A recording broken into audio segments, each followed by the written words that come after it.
Diaspora. Wherever you go, you shine. You make us proud.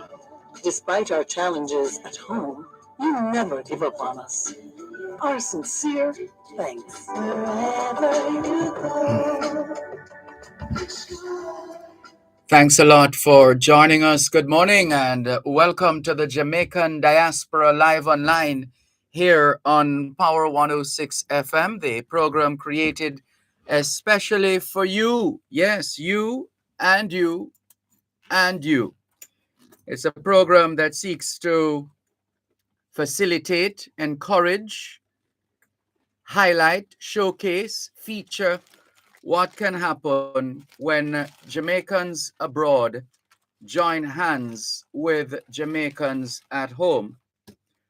We also have a very special place on this program and indeed in our hearts for those who fall into the category of Friends of Jamaica. Good morning to you and welcome to the Jamaican Diaspora Live Online here on Power 106 FM. Streaming live on the Gleaners website, go-jamaica.com. Live via the Power 106 FM app, which you can download from the App Store or the Google Play Store, depending on the nature of your device. Downloading is free. Listening is free whenever, wherever.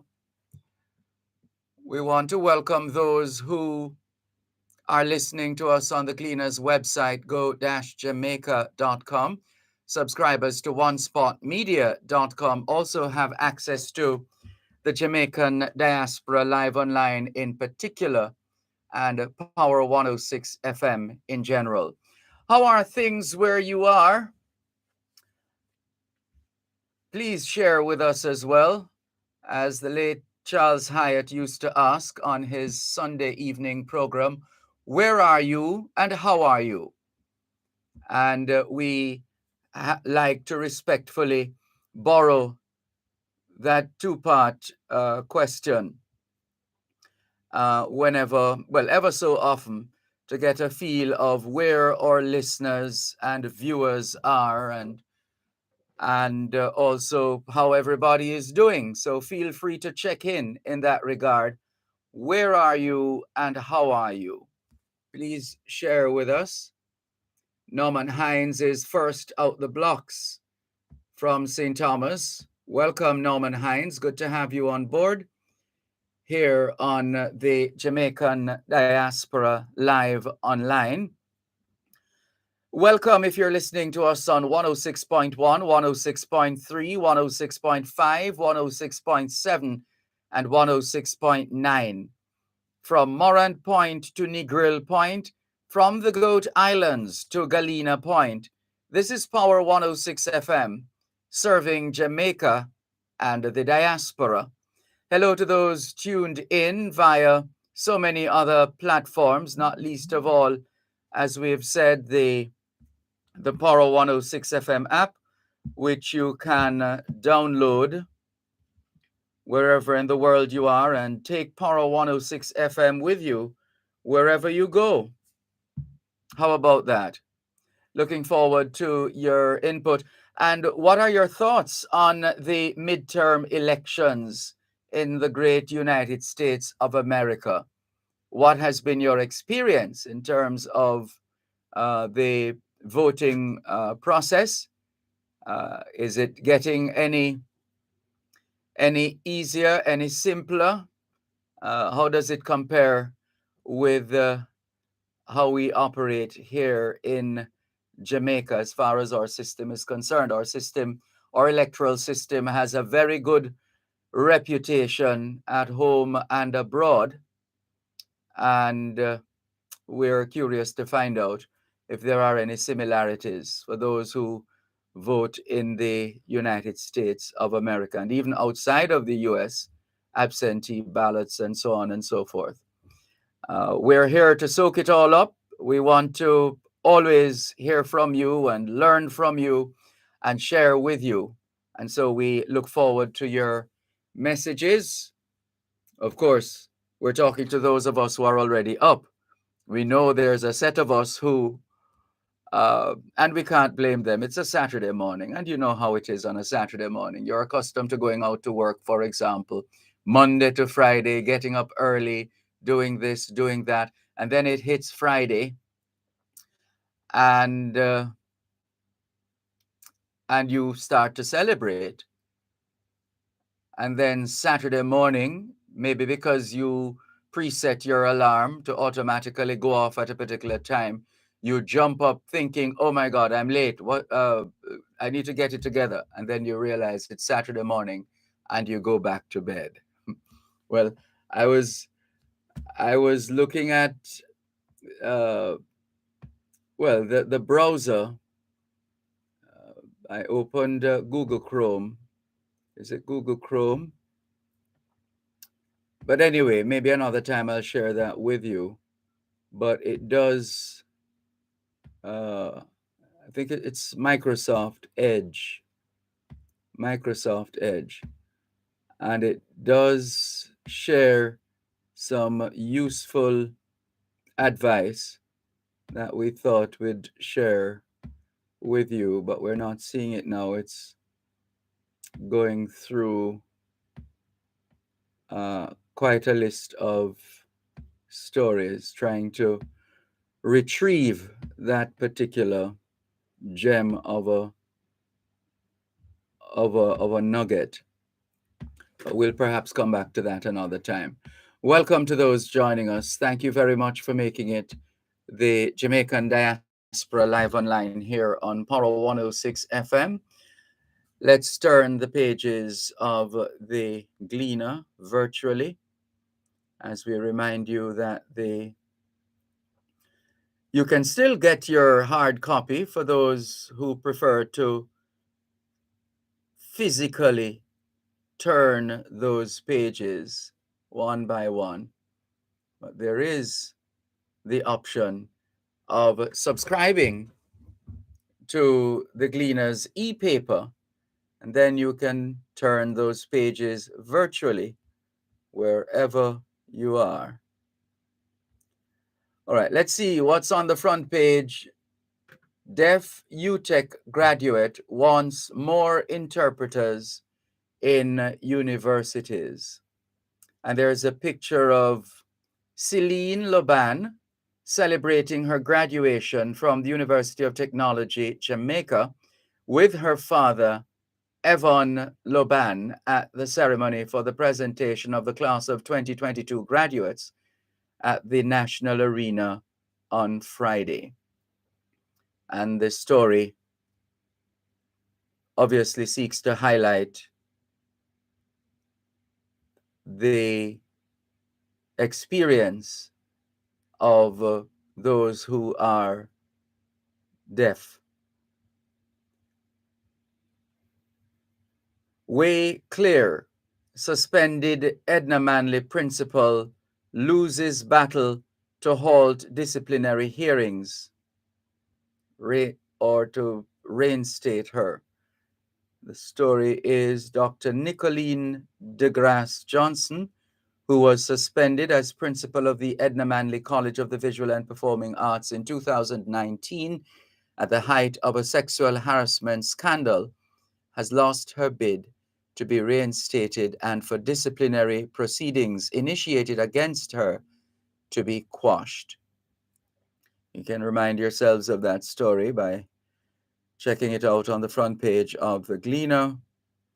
There's a picture of the Governor General, Sir Patrick Allen, greeting veterans attending the Remembrance Day ceremony at National Heroes Park in Kingston yesterday. The day is observed in honor of military personnel who died in service to the country, particularly those who died in battle or as a result of wounds sustained in battle during the World Wars. Jamaican author salutes uncle in book on world wars. Good to know more of us are writing. We need to write our own stories. So this book is entitled My Uncle Robert, The True Story of a Jamaican World War I soldier. And that should make for intriguing reading. There's a full-page ad put out by the Jamaica Teachers Association, JTA Cooperative Credit Union Limited, encouraging us to dream big with JTA Credit Union's home equity loan. It's that time of year, isn't it? When the home is given some kind of a refresher feeling and look, and the aesthetics are enhanced because it's Christmas time. Right, so that's that. Worrying won't stop bad things from happening is a quotation, which essentially is the headline of another of the stories in today's Gleaner. Faith, sacrifices, support system, boy, B-U-O-Y, UTEC valedictorian to first class honors. So the stories of our graduates are still being told, still being highlighted, still being reported on, and hopefully still inspiring those who come behind the current cohort. 6 months of pain for family of missing 2-year-old. Remember that story? 6 months of disaster and pain is how Jamil Mendez Sr. describes the uncertainties surrounding the whereabouts of his 2-year-old son, Jamil Jr., who has been missing since May 12. Oh dear. Terribly sorry to hear about that. Webby urges stronger crackdown on unexplained wealth. Senator wants security budget exhausted in a ramping up crime fight. And that's Government Senator Don Webby pushing for an amendment to the Proceeds of Crime Act to allow for unexplained wealth orders as a means of bolstering the country's response to crime. 8 left destitute after fire levels homes in Kingston. And there's a picture of Shade Martin and her 3 children standing in front of what used to be their home on Fleet Street in Kingston after a fire razed the structure on Friday, leaving them homeless. We trust they will get the support that they need to get back on their feet again. Allen rejects reluctance of JHTA head to raise wages. Opposition spokesperson on tourism, Janice Allen, has disagreed strongly with a suggestion by Robin Russell, the new head of the Jamaica Hotel and Tourist Association, JHTA, who recently cautioned against granting wage increases to the hospitality industry at this time. Suspect charged with Slickiana's murder. The police have charged 33-year-old Rashawn Patterson with the murder of 35-year-old popular social media personality Anika Slickiana Townsend. Patterson, who's otherwise called Chizzy and who is of a Harvey River address in Hanover, was charged on Friday after being arrested in an operation last week, Wednesday. Also making the news, wrong place, wrong time, says sister of slain selector. 2 men killed at party in Westmoreland. 2 soldiers killed in crash, 2 others injured. Lucy Mayor, municipal police not doing anything. So that's the charge from the mayor of Lucy, Sheridan Samuels. The Good Heart section of the Gleaner features Supreme Ventures Foundation. One moment, please.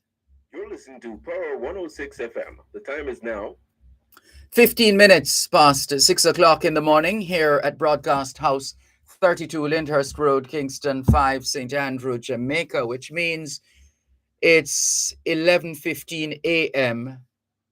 in Yorkshire in the UK. Monkeypox is in Jamaica.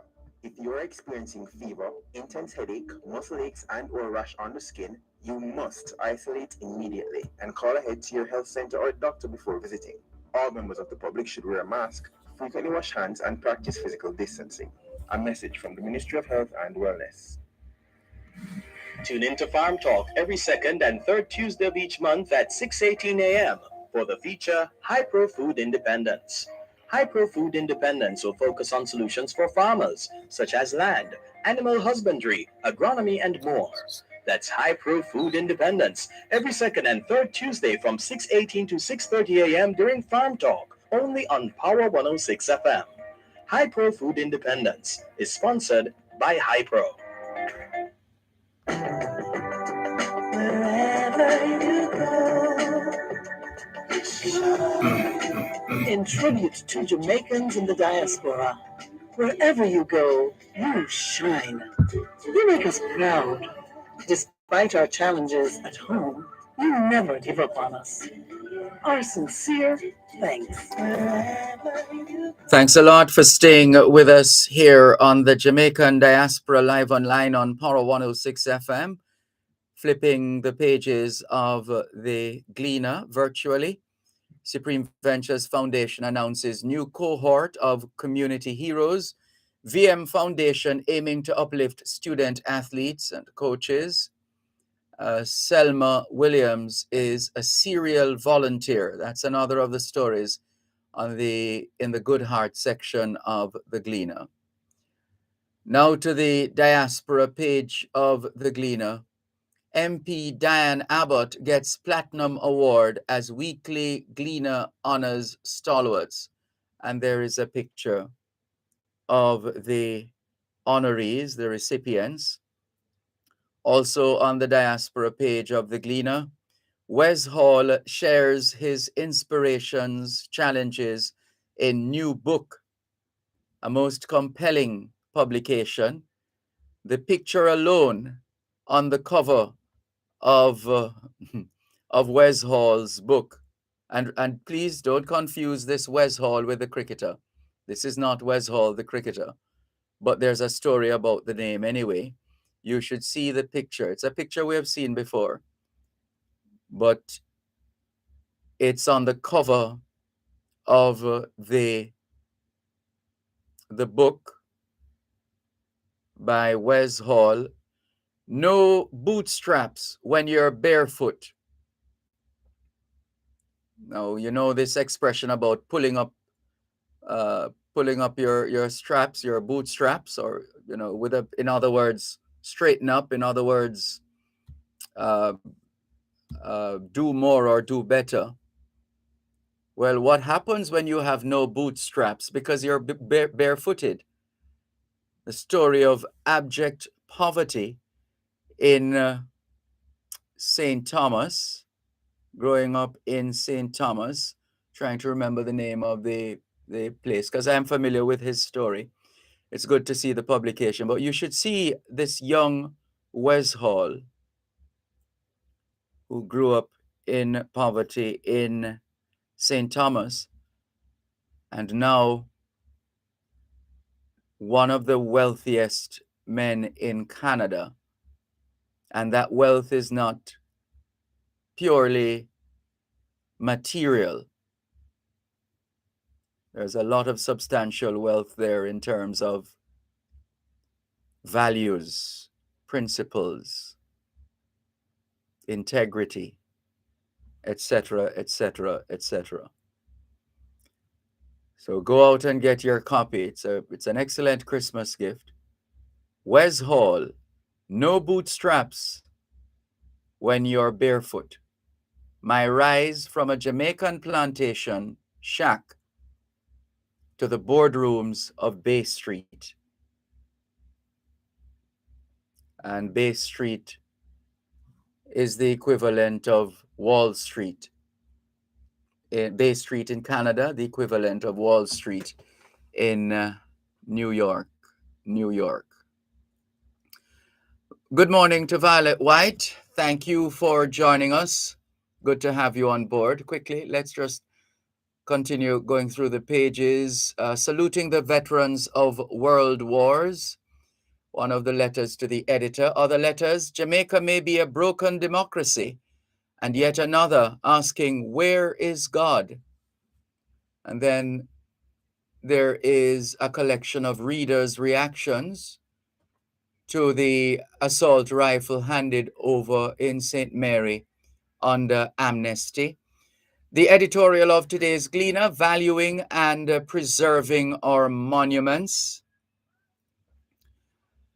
Tony Dale writes, sod to say, mum's on the way. Sod, not sad. There's a play on words here. Sod, S-O-D, sod to say, mum's on the way.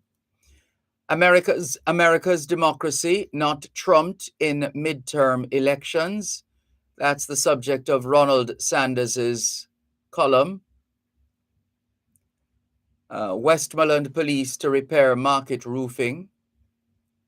Construction of new Port Maria Police Station awaits property acquisition. The classifieds are plenty.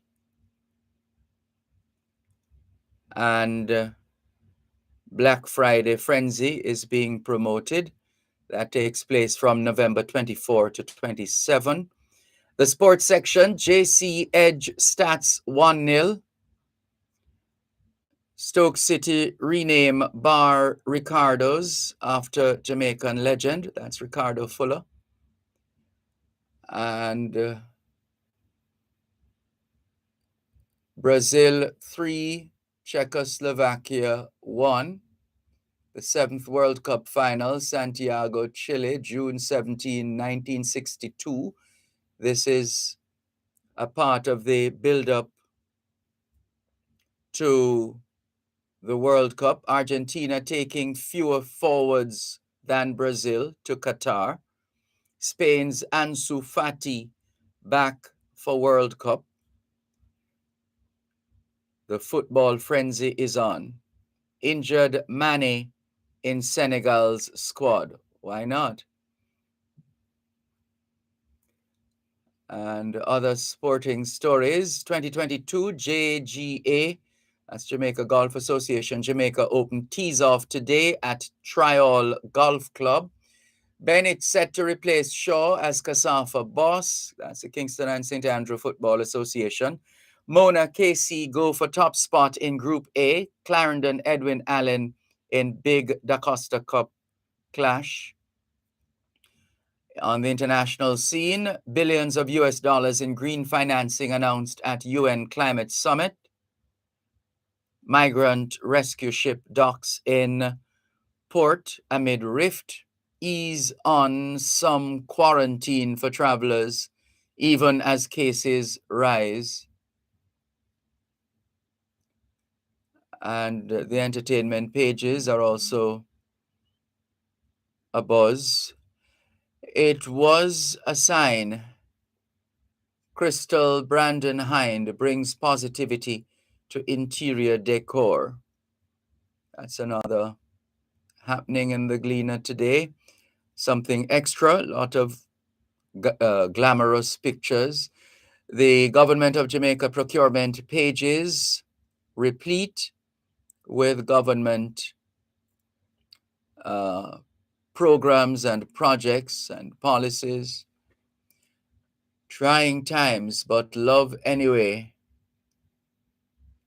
And this is the Hello, My Neighbor section of the Gleaner. That's it. That's what's in today's Gleaner. Hello to Rudy Page, who, as usual, is greeting us from what he describes as sunny London. So he says, hello from sunny London. Hello to you too, Rudy Page. Thank you very much for tuning in. Shines for Life Law says, good morning at Uncle D, and you're listening and viewing audience. Have a great Saturday show. Thank you very much, Shines for Life Law. And remember, if you're up to it, please respond to the questions. Where are you and how are you? Where are you and how are you? You can hit us up on Facebook and also on YouTube. Just always like to know the places we're connecting with and the people and how they are doing. Where are you and how are you? As you greet us, please share that information with us. Where are you and how are you?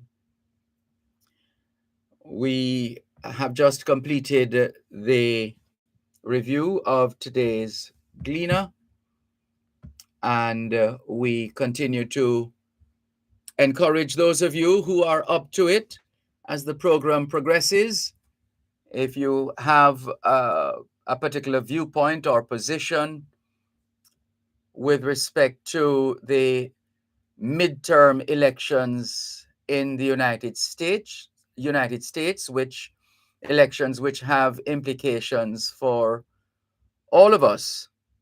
Yes, even those right here in Jamaica. After all, the United States has been described over the years as the locomotive of the global economy. And so if the US sneezes, you know what happens, right? You get the picture. And so we'd love to hear your thoughts as well on that.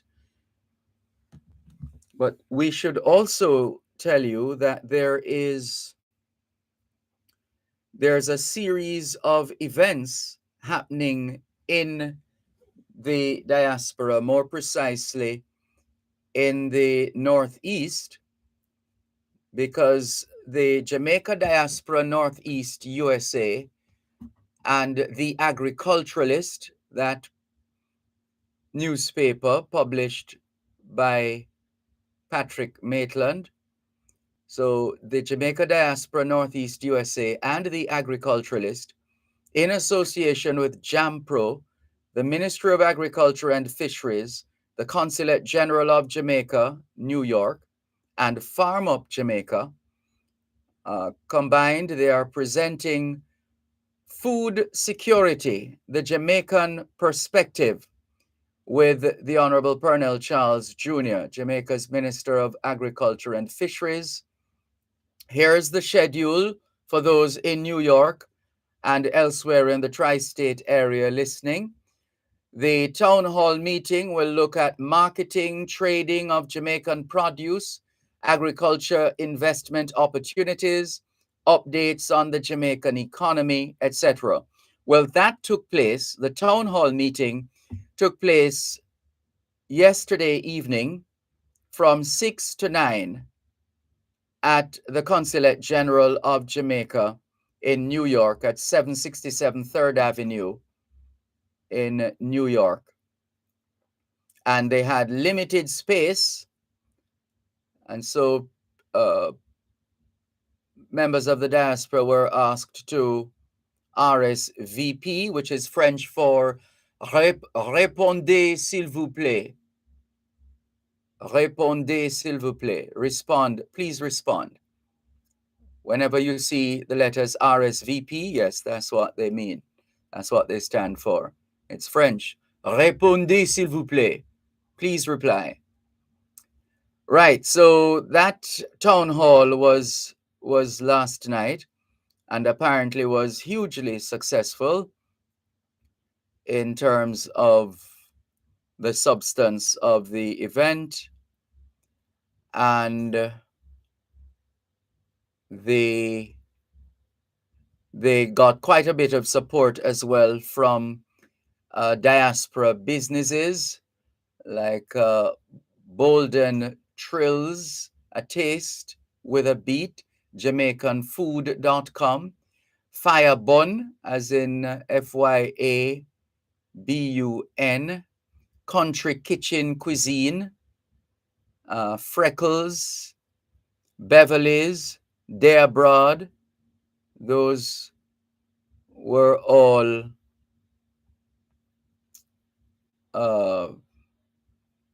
just some of the sponsors, in fact. Let's take a break and come back. You're listening to Power 106 FM. The time is now 6:30 in the morning here at Broadcast House 32 Lyndhurst Road, Kingston 5, St. Andrew, Jamaica, which means it is 3:30 a.m. in Vancouver, British Columbia, Canada. Miss Betty, early blight, take over my tomato. I mean, full of powder remains you. What me I gonna do? Clear away? Oh, you are telling me to clear away. What do you think me and your friend? No mask here, so. May I tell you to use Clearway from Newport First and Jamaica. It is a contact and systemic fungicide with protective and curative actions against a wide range of fungal diseases such as anthracnose and early blight in tomato, purple blotch in onion, late blight in potato, leaf spot in peanut, powdery mildew in pepper, and much more. Thanks, Miss Betty. You're really my friend. Just have a Newport First and Rep right now. Yeah, forget that name there. Clearway. Clearway. Farmers, get your supply today. Another premium product from Newport First and Jamaica Limited. The Issa Manning Cup schoolboy football competition is in full swing, and Power Play will bring you live reports and updates on the football matches. Listen to every Tuesday at 7:15 p.m. right here on Power 106 FM. Live reports will be brought to you by Chada Distributors Limited, KFC, and Alice Duane and Company Limited. Tune in to Farm Talk every second and third Tuesday of each month at 6:18 a.m. for the feature High-Pro Food Independence. High-Pro Food Independence will focus on solutions for farmers, such as land, animal husbandry, agronomy, and more. That's High-Pro Food Independence every second and third Tuesday from 6:18 to 6:30 a.m. during Farm Talk, only on Power 106 FM. High-Pro Food Independence is sponsored by High-Pro. Wherever you go. In tribute to Jamaicans in the diaspora, wherever you go, you shine. You make us proud. Despite our challenges at home, you never give up on us. Our sincere thanks. Wherever you go. Thanks a lot for staying with us here on the Jamaican Diaspora live online on Power 106 FM. I'm Dervan Malcolm. We are highlighting a tour that is on right now, looking at trying to enhance our agricultural output for the benefit of those right here at home and those in the diaspora and even those elsewhere.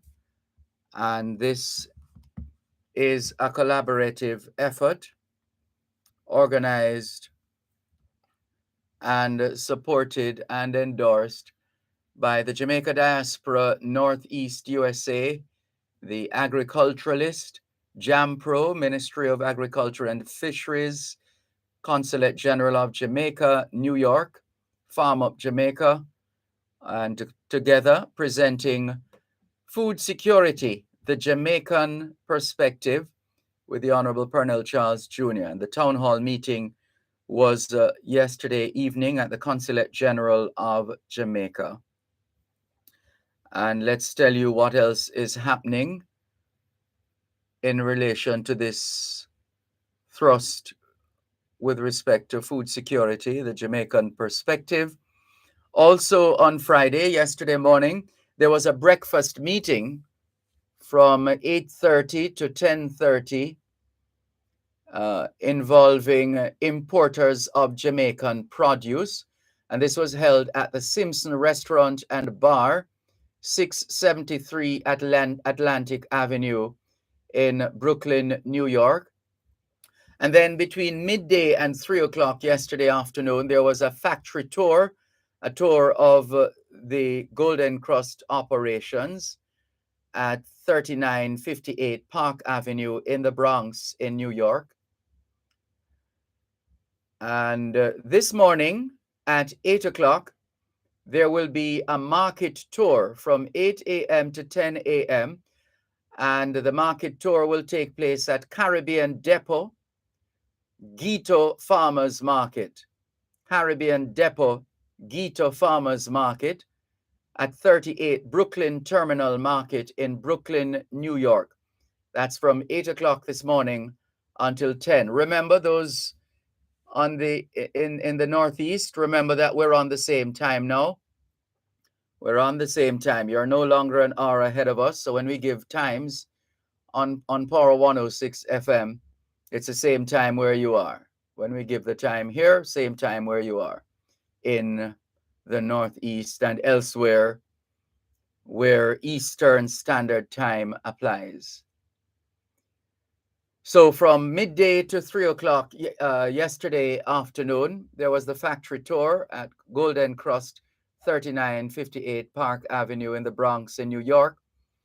And as we said, this morning at 8, there will be a market tour, Caribbean Depot, Gito Farmers Market at 38 Brooklyn Terminal Market in Brooklyn, New York. And then this evening at 6, there will be a reception in honor of the Minister of Agriculture and Fisheries. And this will be at De Abroad Village, 12 Park Street in Brooklyn, New York. And come tomorrow, Sunday, the 13th of November, from 4 p.m. to 9 p.m., the Agriculture and Fisheries Minister will be the guest speaker at Panache, the Panache's 8th annual fundraising gala. And this will be at Panache Eurosoul Catering, 14414 243rd Street in Queens, New York. The zip is 11422, 11422. So it's a busy weekend in the Northeast as stakeholders at home and abroad in the field of agriculture knock heads to come up with more ideas that will serve the sector well and serve all of us well at home and abroad. Let's monitor those developments and see what follows. And that should give us an idea of whether there's a positive trend developing or just another blitz. Let's see how that unfolds. In the meantime, congratulations to members of the diaspora involved in organizing that town hall and all the other events happening which have been built around that town hall. We have long suggested some years ago that what was needed, and this is several years ago now, what was needed in order to maximize the resources in the diaspora is that we have a coming together of stakeholders in the sector in Jamaica and those in the diaspora. So we would invite the restaurateurs, for example. We would have those who sell Jamaican and Caribbean goods, like Sam's Caribbean Marketplace, for example, on Long Island in New York. And the idea is to bring them in, so to speak, or go out to them in the diaspora and ask the simple question, how can we help you? In other words, here we are as stakeholders in agriculture. We have some ideas, we have some plans, but we also want to hear from you. We want to learn from you. How can we help you? What are we doing now that is right, that should be continued? What are we doing now, or what are we not doing now that we need to start doing in order to maximize the opportunities that abound in the diaspora. And there is no time like the present when the talk now more than ever, and note I say now more than ever, because when it comes on to these matters, it takes something negative or something that is threatening our livelihood for us to say, all right, no, now is the time we have to do this. We shouldn't have to wait until that time comes around. We need to be more proactive. Good morning to Dr. Rosemary Adamson Lewis. She says, good morning, Sir D, and the listening audience. Make this a wonderful day. God loves you, so pass it on to someone else. Blessings to you too. Dr. Rosemary Adamson Lewis, one of the candidates for the position of Global Jamaica Diaspora Council representative for the Southern United States. And hello to all the other candidates who are tuned in. We're going to get an update on the elections in a little while from now. Lorna Foster says, good morning, Mr. Malcolm. Happy Sabbath to you and your listening audiences. Thank you, Lorna Foster. Neriga Smart Morgan 7 says, greetings to you, Sir Malcolm, and listeners. A blessed Saturday to you all, and let us all remember that there is always a voice in the wilderness, and if we can give a listening ear or some attention to that voice, it is good, because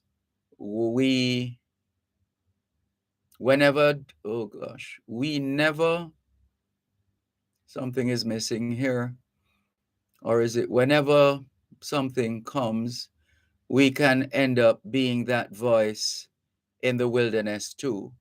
Penny for your thought. Thank you very much, Neriga Smart Morgan 7, for your message. Oh, I think she wanted to say, where is it? All right, I'm still not making that connection. Neriga Smart Morgan 7, some kind of typo or omission on your part. Rudy Page in sunny London is suggesting cross-border clusters through supply chain collaboration. You're on to something, Rudy Page. He says we need to agree a joint competitive strategy between Jamaica and the diaspora. You're spot on, Rudy Page. And as we said, there is no time like the present. The time is now to ensure that we are either enhancing tried, tested, and proven solutions, or we are establishing life-changing solutions with a view to implementation and continuation beyond just the moment. Thank you very much. Keep those comments coming in and the suggestions with respect to maximizing the huge potential, especially where food trading is concerned. And in fact, it's not that it hasn't started, because there is the place called the Rock Restaurant Owners Corporation, or something to that effect. And this is a warehouse where goods are brought from Jamaica. It's happening already, brought from Jamaica to New York, and they are warehoused and sold in different quantities. So you can get wholesale prices and retail prices as well. One moment, please. You're listening to Power 106 FM. The time is now 15 minutes to 7 o'clock in the morning here at Broadcast House 32 Lyndhurst Road, Kingston 5, St. Andrew, Jamaica, which means it's 7:45 p.m. in Beijing, China. Farmers, come for a candid conversation with the Minister of Agriculture and Fisheries, the Honorable Pernell Charles Jr.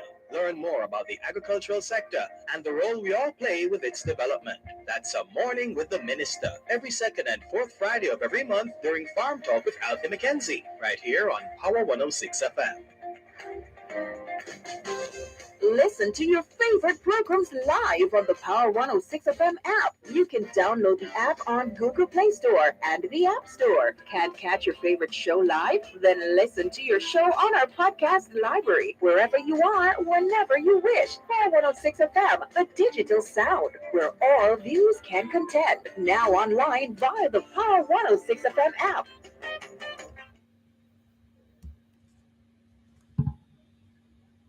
There's a retirement crisis in Jamaica with only approximately... That's not new. We have always been saving towards retirement. Many people do not participate in a online pension plan, such as contract workers and the self-employed, and some are not eligible for a government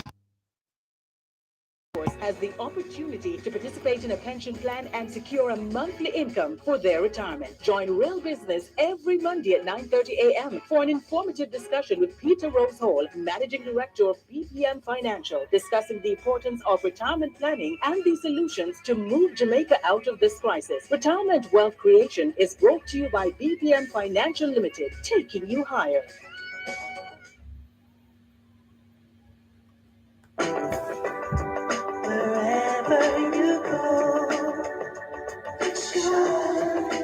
In tribute to Jamaicans in the diaspora, wherever you go.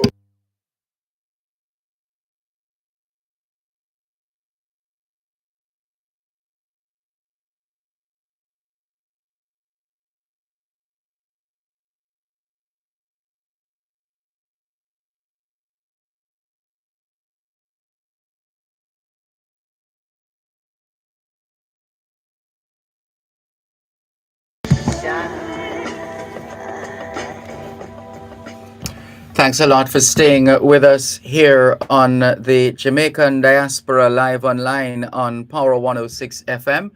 I'm Dervan Malcolm, where we've been making ourselves available for a little more of your input in terms of, in this instance, the subject of maximizing the potential of the diaspora when it comes on to the agricultural sector. We know of the work of Farm Up Jamaica, and that is a very well-known story, and that work continues. So it's not that nothing is happening. There are things that have been happening, but the question is, how do we marshal the troops, in a manner of speaking? How do we get all the key stakeholders on board and in a way that is sustainable? So not just a one-off session, but to establish the key stakeholders and to have all these stakeholders working towards the same goal, and therefore their operations are positioned in such a way that maximizing those opportunities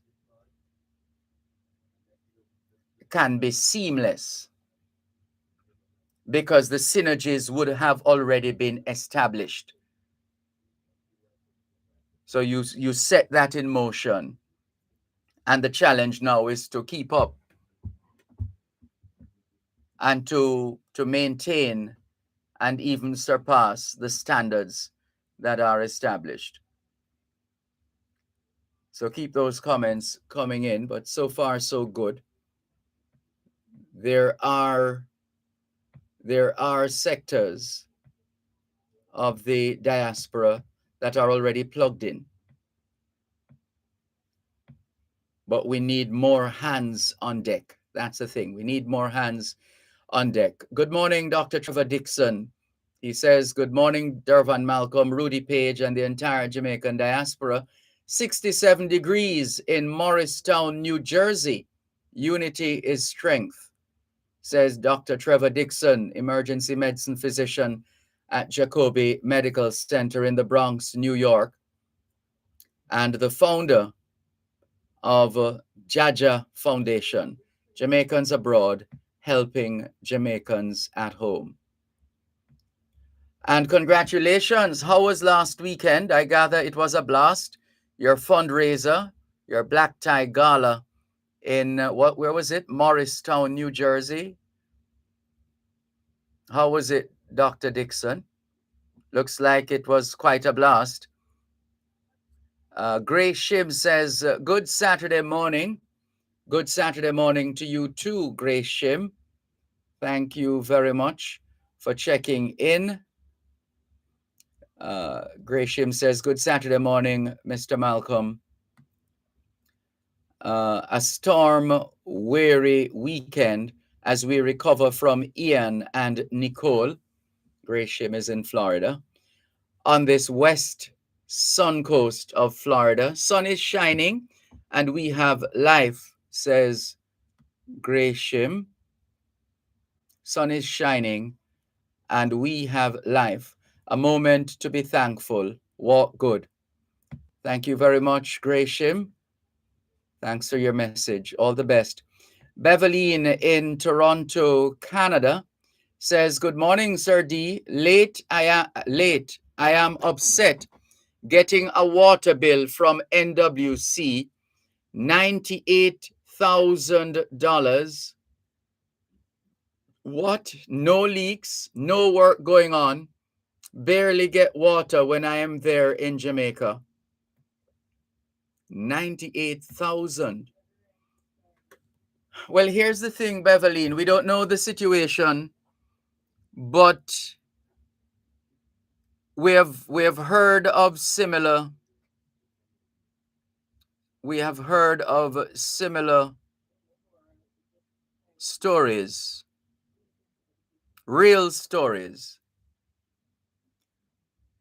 and the question comes in: if as you say, Beveline, that there are no leaks at your property, on your premises, no leaks, no work going on right now, you barely get water at your premises when you're here in Jamaica, how do you then rack up a bill, an NWC bill of $98,000?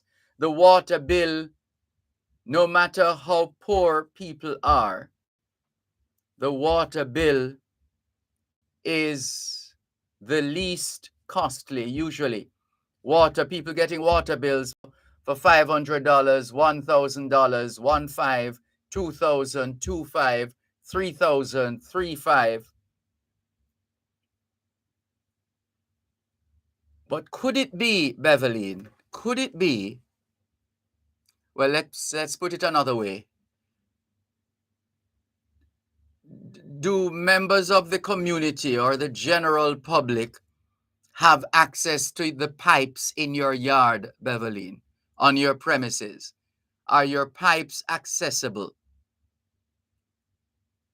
Are your pipes? Because it could very well be that people have been paying attention to your movements. They know when you're in the country and when you are out of country. Could it be that somebody screw on a hose, connect a hose to your pipe, and fill a whole truck of water, for example, or by some other means?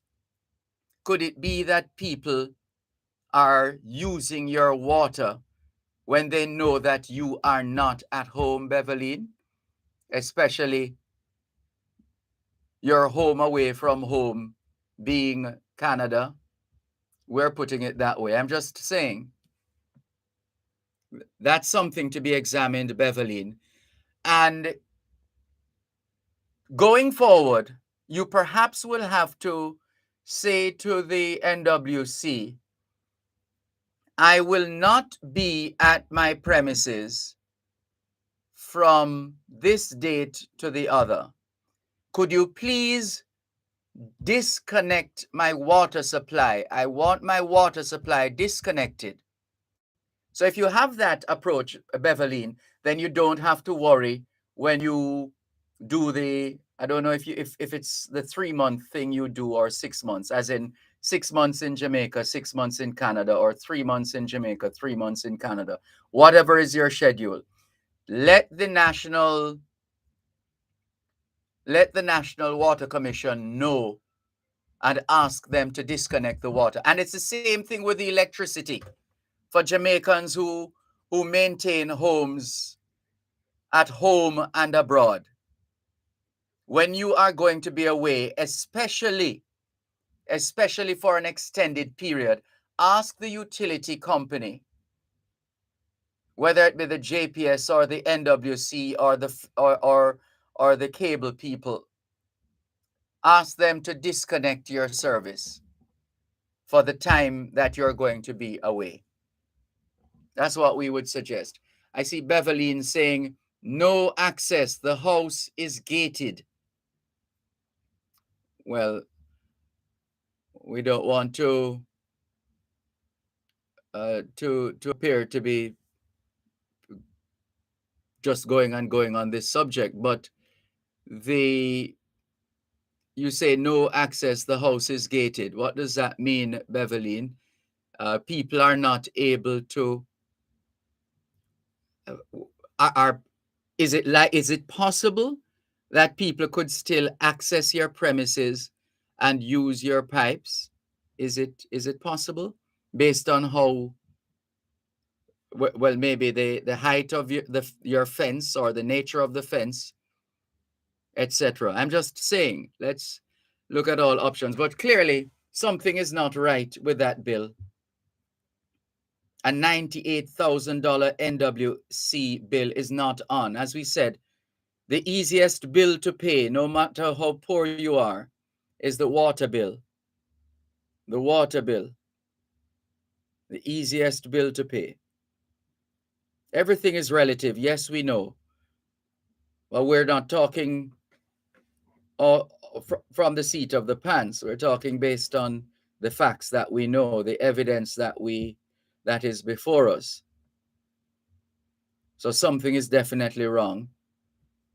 And we hope you're able to have that matter resolved, Beverly. Thank you for your message, the circumstances notwithstanding.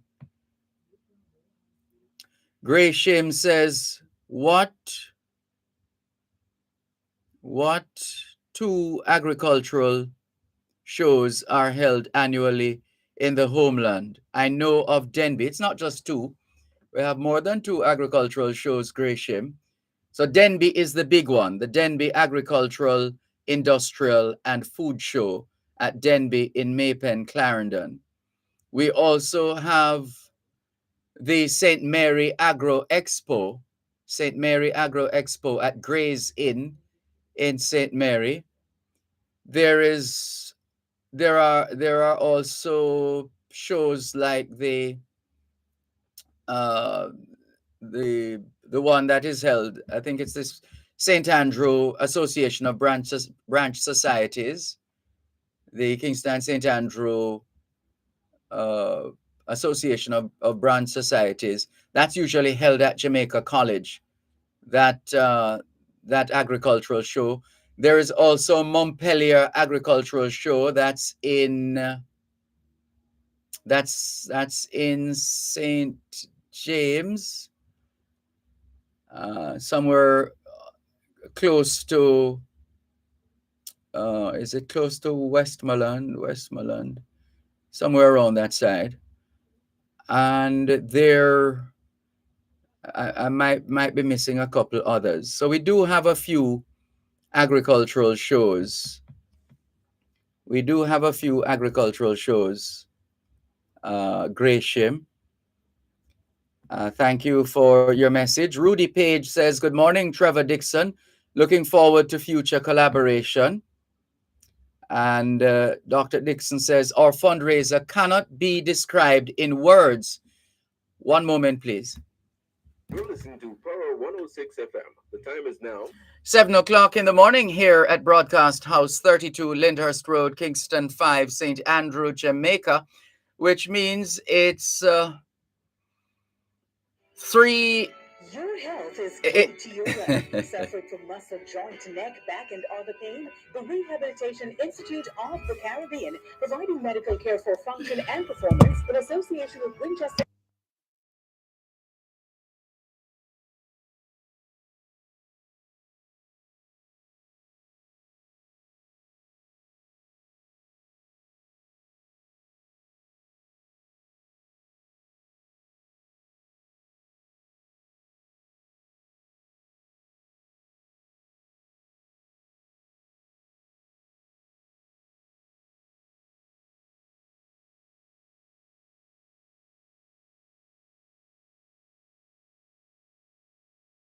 Airs every Thursday, 5:30 to 6 p.m. on Power 106. Free your body from aches and pain with Rehabilitation Now.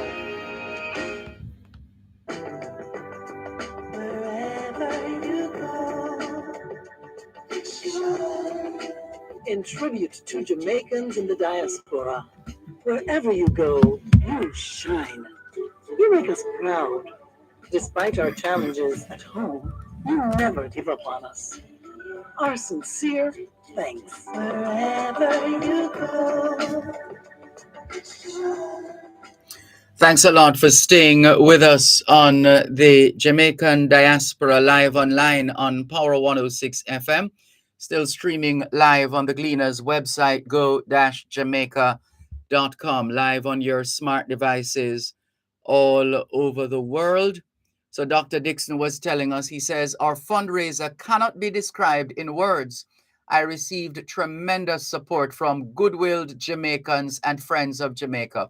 We will now forward the proceeds to benefit those in need in Jamaica. Well done, Dr. Trevor Dixon and the team. I suspect I know why it's sold out, Dr. Dixon. I suspect it's because of our next guest who will be on. Yes, she's quite a crowd puller, Dr. Dixon. Let's say hello and welcome to the outgoing Global Jamaica Diaspora Council representative for the Northeast USA, Dr. Karen Dunkley. How are you? Doing well. Greetings and salutations, Ambassador Malcolm. Happy Sabbath to you and your listeners. Thank you. Thank you for having me, and great to be here. Pleasure to have you on board.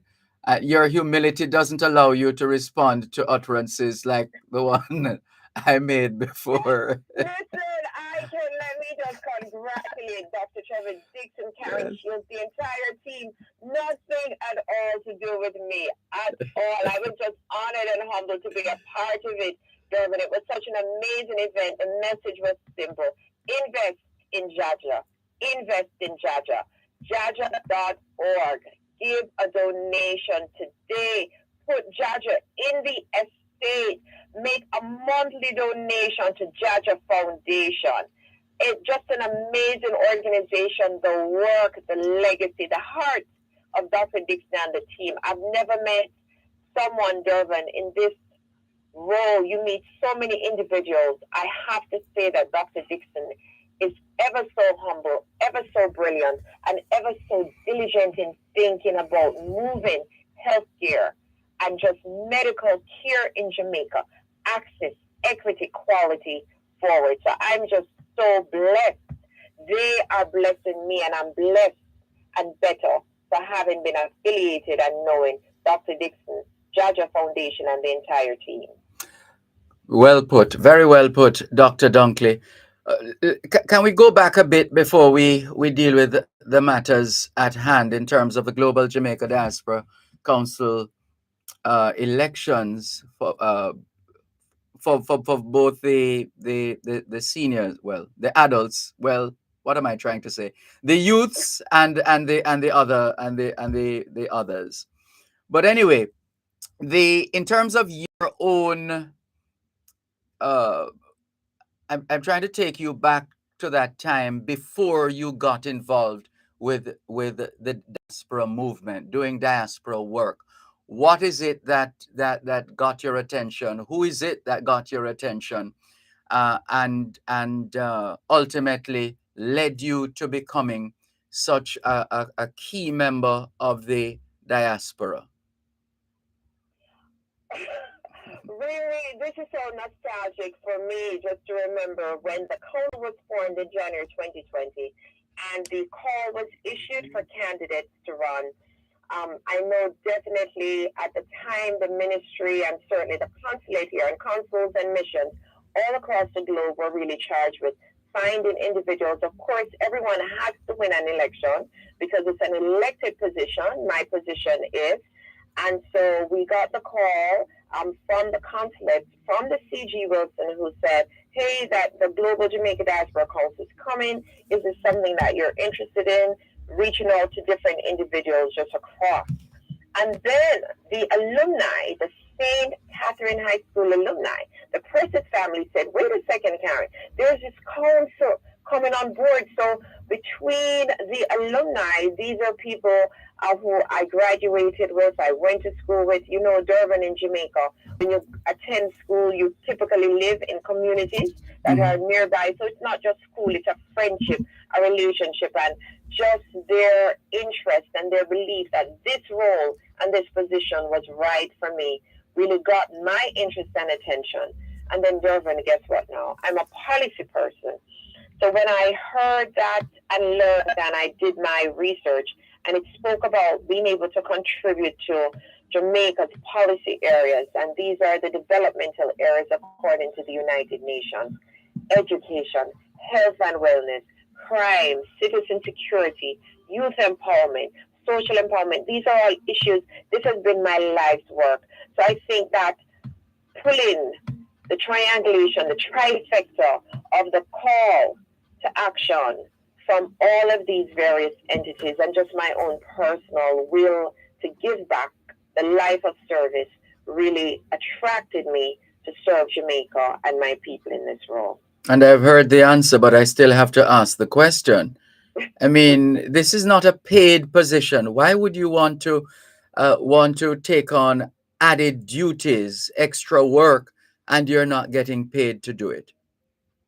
Indeed, I think the payment is not monetary.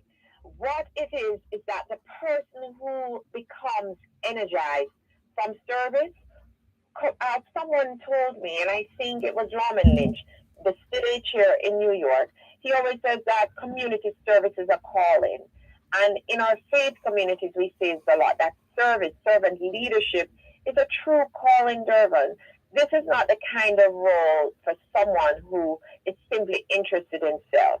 To your point, there is no money. In fact, you will have to give not only of your time, but also your talent and your treasure. And you bring those three T's to this role. But if you're energized from seeing our community, our people do better, if you have a heart of service, if you're interested, I have to tell you that I know, and I was hoping, Dervan, I always say I want to be like, I want to get to the promised land. I don't want to be like Moses.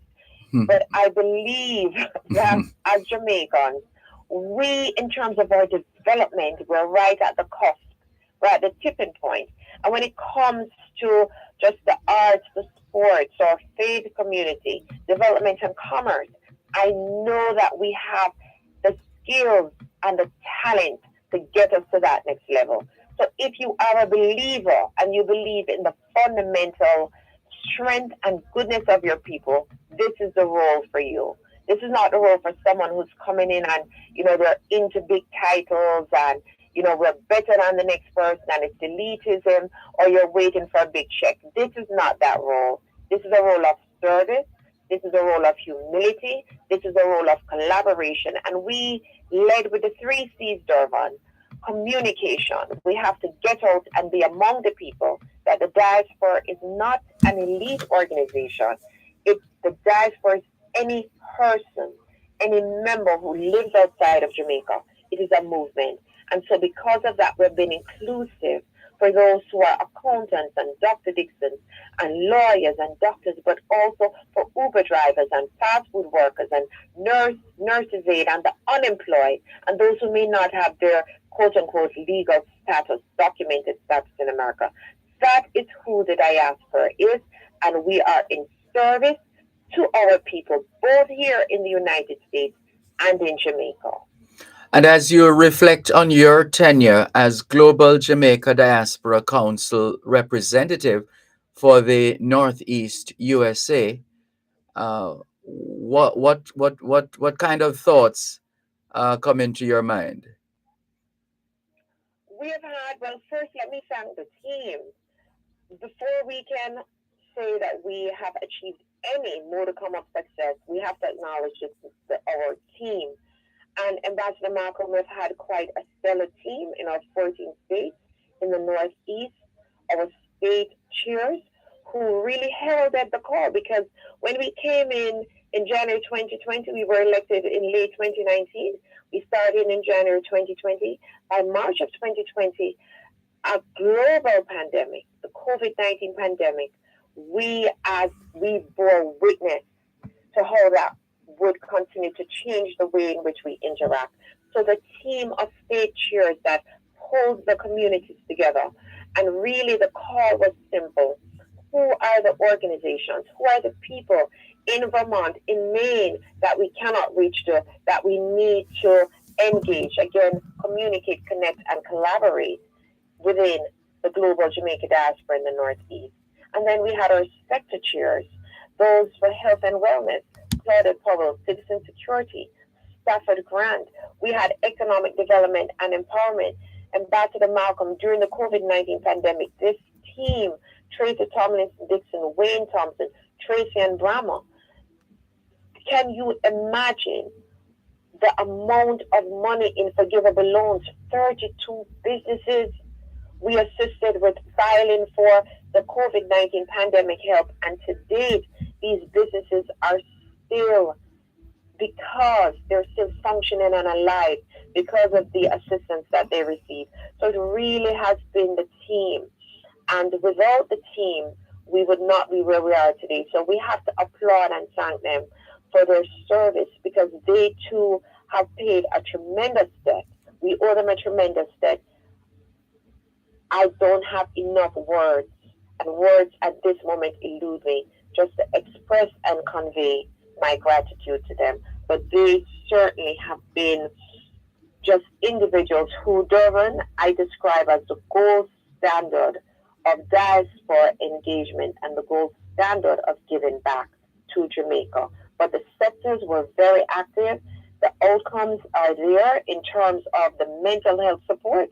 Dervan, we were, in terms of mental health through Lorraine Smith, really supporting, because especially our students who were displaced, because they went into a panic. And we initially thought, Dervan, like so much of the world, that, the pandemic would be over in a month, in 6 weeks, and then we would be back to business. And 6 weeks, Dervan, turned into 3 years.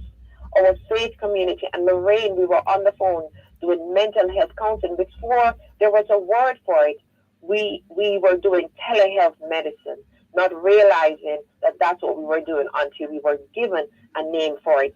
On the phone, counseling students, counseling individuals who quite frankly became depressed or panicked about their own mortality. What does this mean? Am I going to die? And these concerns were real.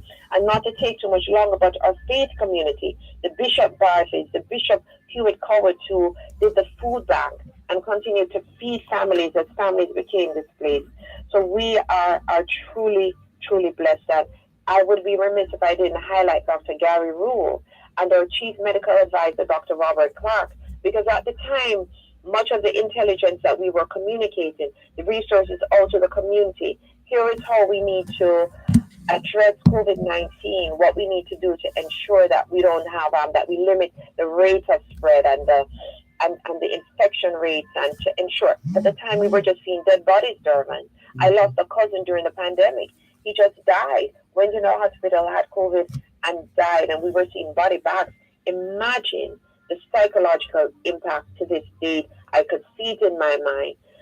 People calling from Jamaica that can't get the relatives. Their relatives died of COVID. They can't find the body. The body's moved to a poor man's grave. Oh dear. Sorry, but one moment, please, Dr. Dunkley. Let's just take a break and come back.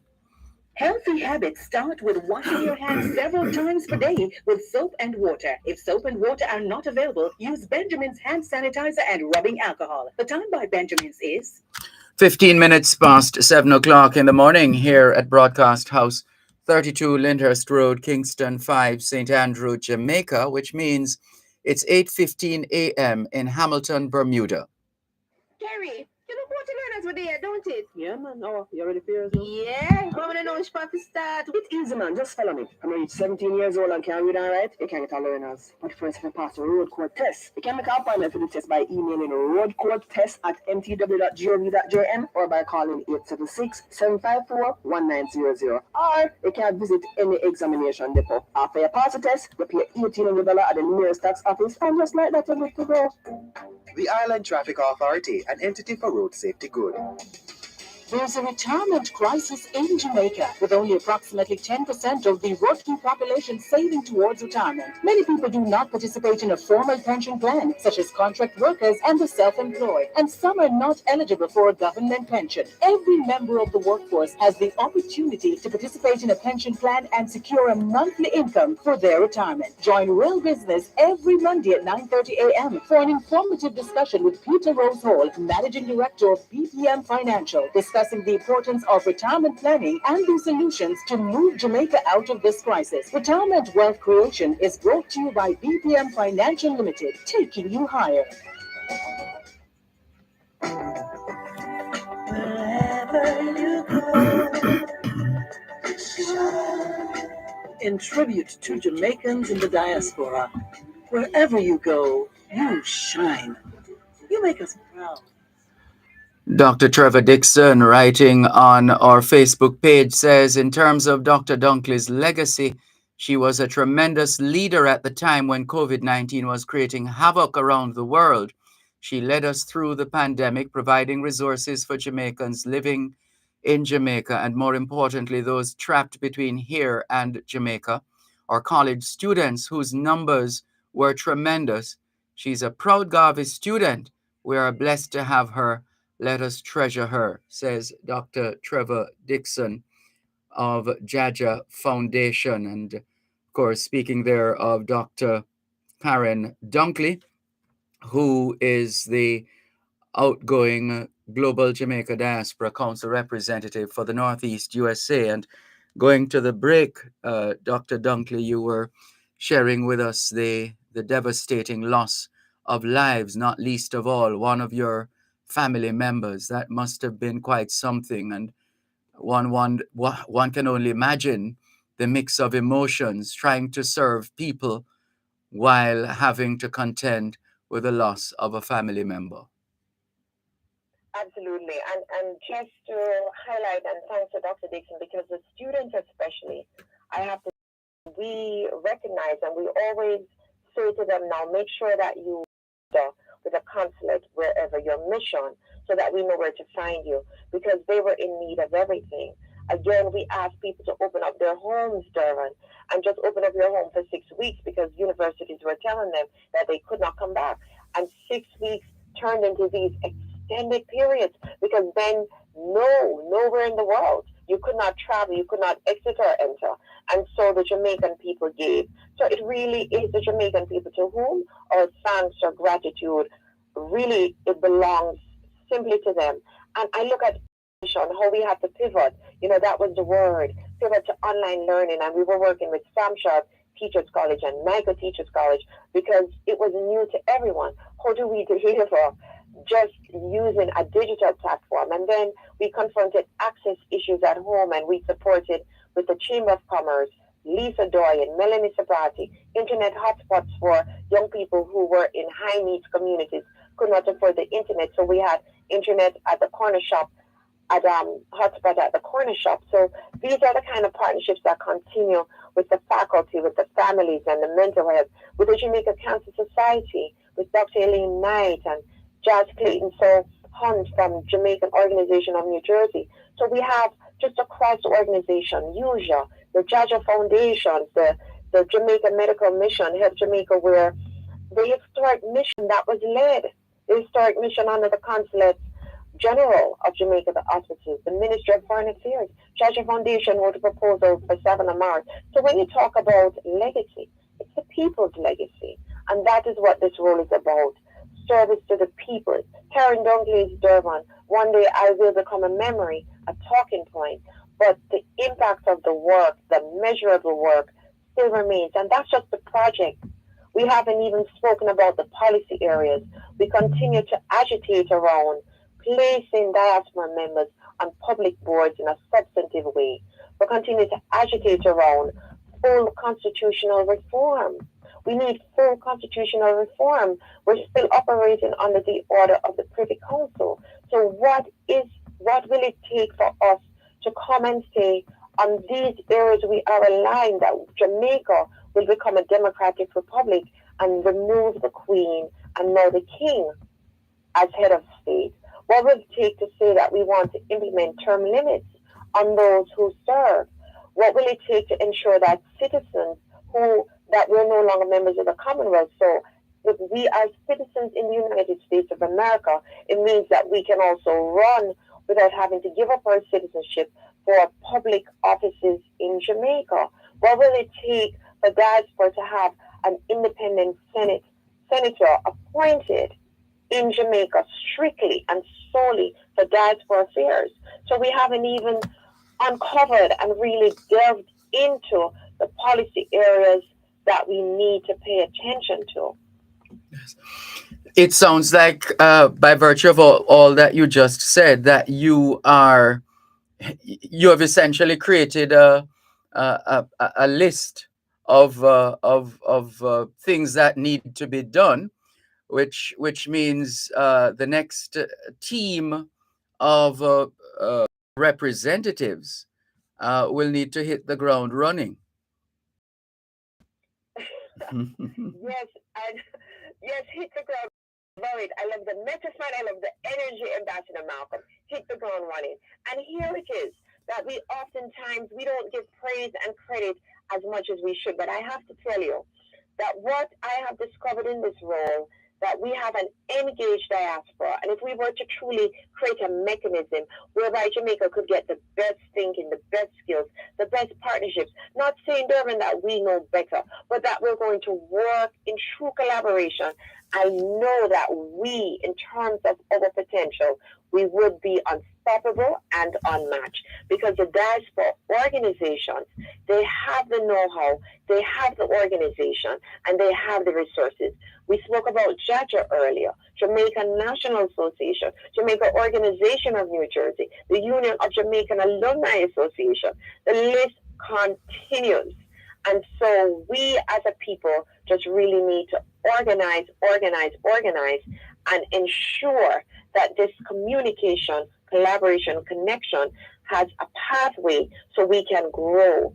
We know now, Dervan, that we started off with 2030, right? Mm-hmm. A place where we said we want for us to live, we want for work, and of course we want to raise our children in Jamaica. And we know because of the pandemic, we have to go back to the table and say, what now becomes the true benchmark? How many years forward do we need to think about and conceptualize the Jamaica where we can say we have moved from developing to develop? And I know right around the corner. No question about that. So now, give us an idea, please, Dr. Dunkley, of the process in as it is now. So your tenure ends when officially as Global Jamaica Diaspora representative for the Northeast USA?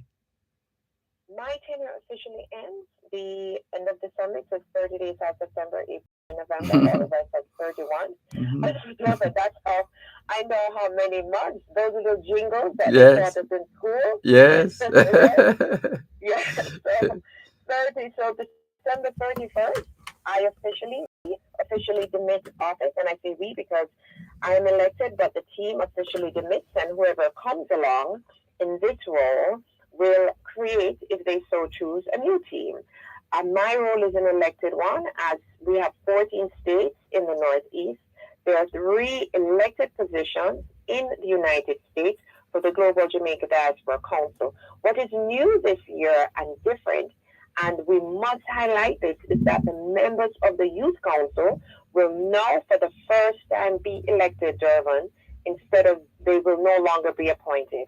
So total, we will have 14 elected members, 2 youth members in Canada, 2 adult members in Canada, 2 youth members in the United Kingdom, 2 adult members in the United Kingdom, 1 for UK North and 1 for UK South.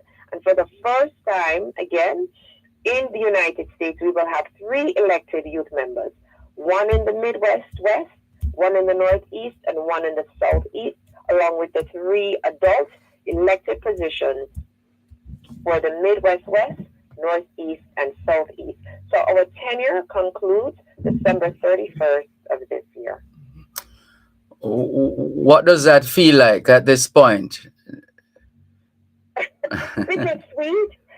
I think I've been reflecting a lot. And what you remember, Dervan, if you are a people person, if you are a servant leader, and I consider myself to be one, are the people, you certainly think about what you could have done, what we could have done differently, what we could have done better. You know, you never sit and say, oh, we did this really well, because, you know, you're always focused on improvement.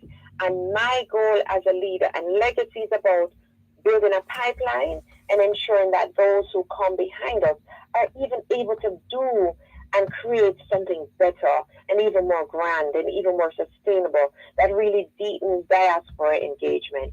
And so it's bittersweet. It's bittersweet because for me, the most magnificent part of this role, and I'm really overwhelmed just thinking and talking about it, has been the interaction with the Jamaican people, the Jamaican community. You know, my good dread friend who I met last night, you know, who's doing his roots drink and his coconut water. You know, the people who you meet who call you. I read a letter at Jaja Foundation for a lady we help with getting stents in her heart, who call you to help for medical help, for access that they don't have.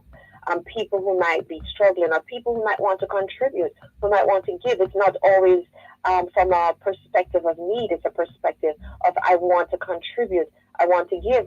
You know, Dervan, I think of a Beverly Nichols who gave $1 million to do the Beverly Nichols Pavilion at the Chapelton Hospital so they would have a modern wing.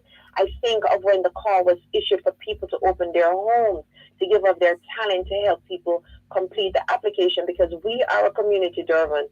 Imagine the U.S. government had billions of dollars in aid, and we only got a fraction, a small, a tiny fraction, because again, it's knowledge, and people saying, I have the knowledge on immigration. I can help the students get through some of the tough spots with their status, and it still continues today, or with adults. I have the knowledge. We can help them apply. So it's bittersweet. I will miss the people, but the service, Dervan, continues. I've always served, and I will continue to serve my people, and I don't need a title to do so. Very well put. Now let's take a look at the race for the new team of representatives, specifically the Northeast. Are you able to speak to the other sections or just strictly Northeast? No. I know the Southeast is on, so I can absolutely speak to the Northeast and invite my counterparts if they so choose to speak, certainly to the other sections. Yes. Okay, no problem. So then, who is in the race now for the Northeast, as far as you're aware? As far as I'm aware, we know that there is Rookie Wilson, who comes out of the DMV area, DMV District of Columbia, Maryland, Virginia, West Virginia. So coming out of that area, Rookie Wilson is running. We also have another young lady, Tashani Brown, who comes out of New York. And I know that the Electoral Committee may have some other names that I have not heard or I'm not aware, because we, as you know, Dervan, we're actually still in the nomination process. And so the process continues for a while. And so we're anticipating that nominations have been open to the 1st of November. They conclude the 20th of November. So anyone who would like to vie for this position, for this amazing opportunity to serve country, God, country, and community, then this is going to be the place. So Dervan, we're hopeful that we will have a candidates forum that is Hold on, don't move. One moment, please. Yes. Let's hear some more after the break. Listeners, our guest is Dr. Karen Dunkley, the outgoing Global Jamaica Diaspora representative for the Northeast USA. You're listening to Power 106 FM. The time is now 7:30 in the morning here at Broadcast House 32 Lyndhurst Road, Kingston 5, St. Andrew, Jamaica, which means it's 3:31. It's now 3:31 p.m. in Addis Ababa, Ethiopia. The Issa Manning Cup schoolboy football competition is in full swing, and Power Play will bring you live reports and updates on the football matches. Listen to every Tuesday at 7:15 p.m. right here on Power 106 FM. Live reports will be brought to you by Chada Distributors Limited, KFC, and Ellis Duane and Company Limited.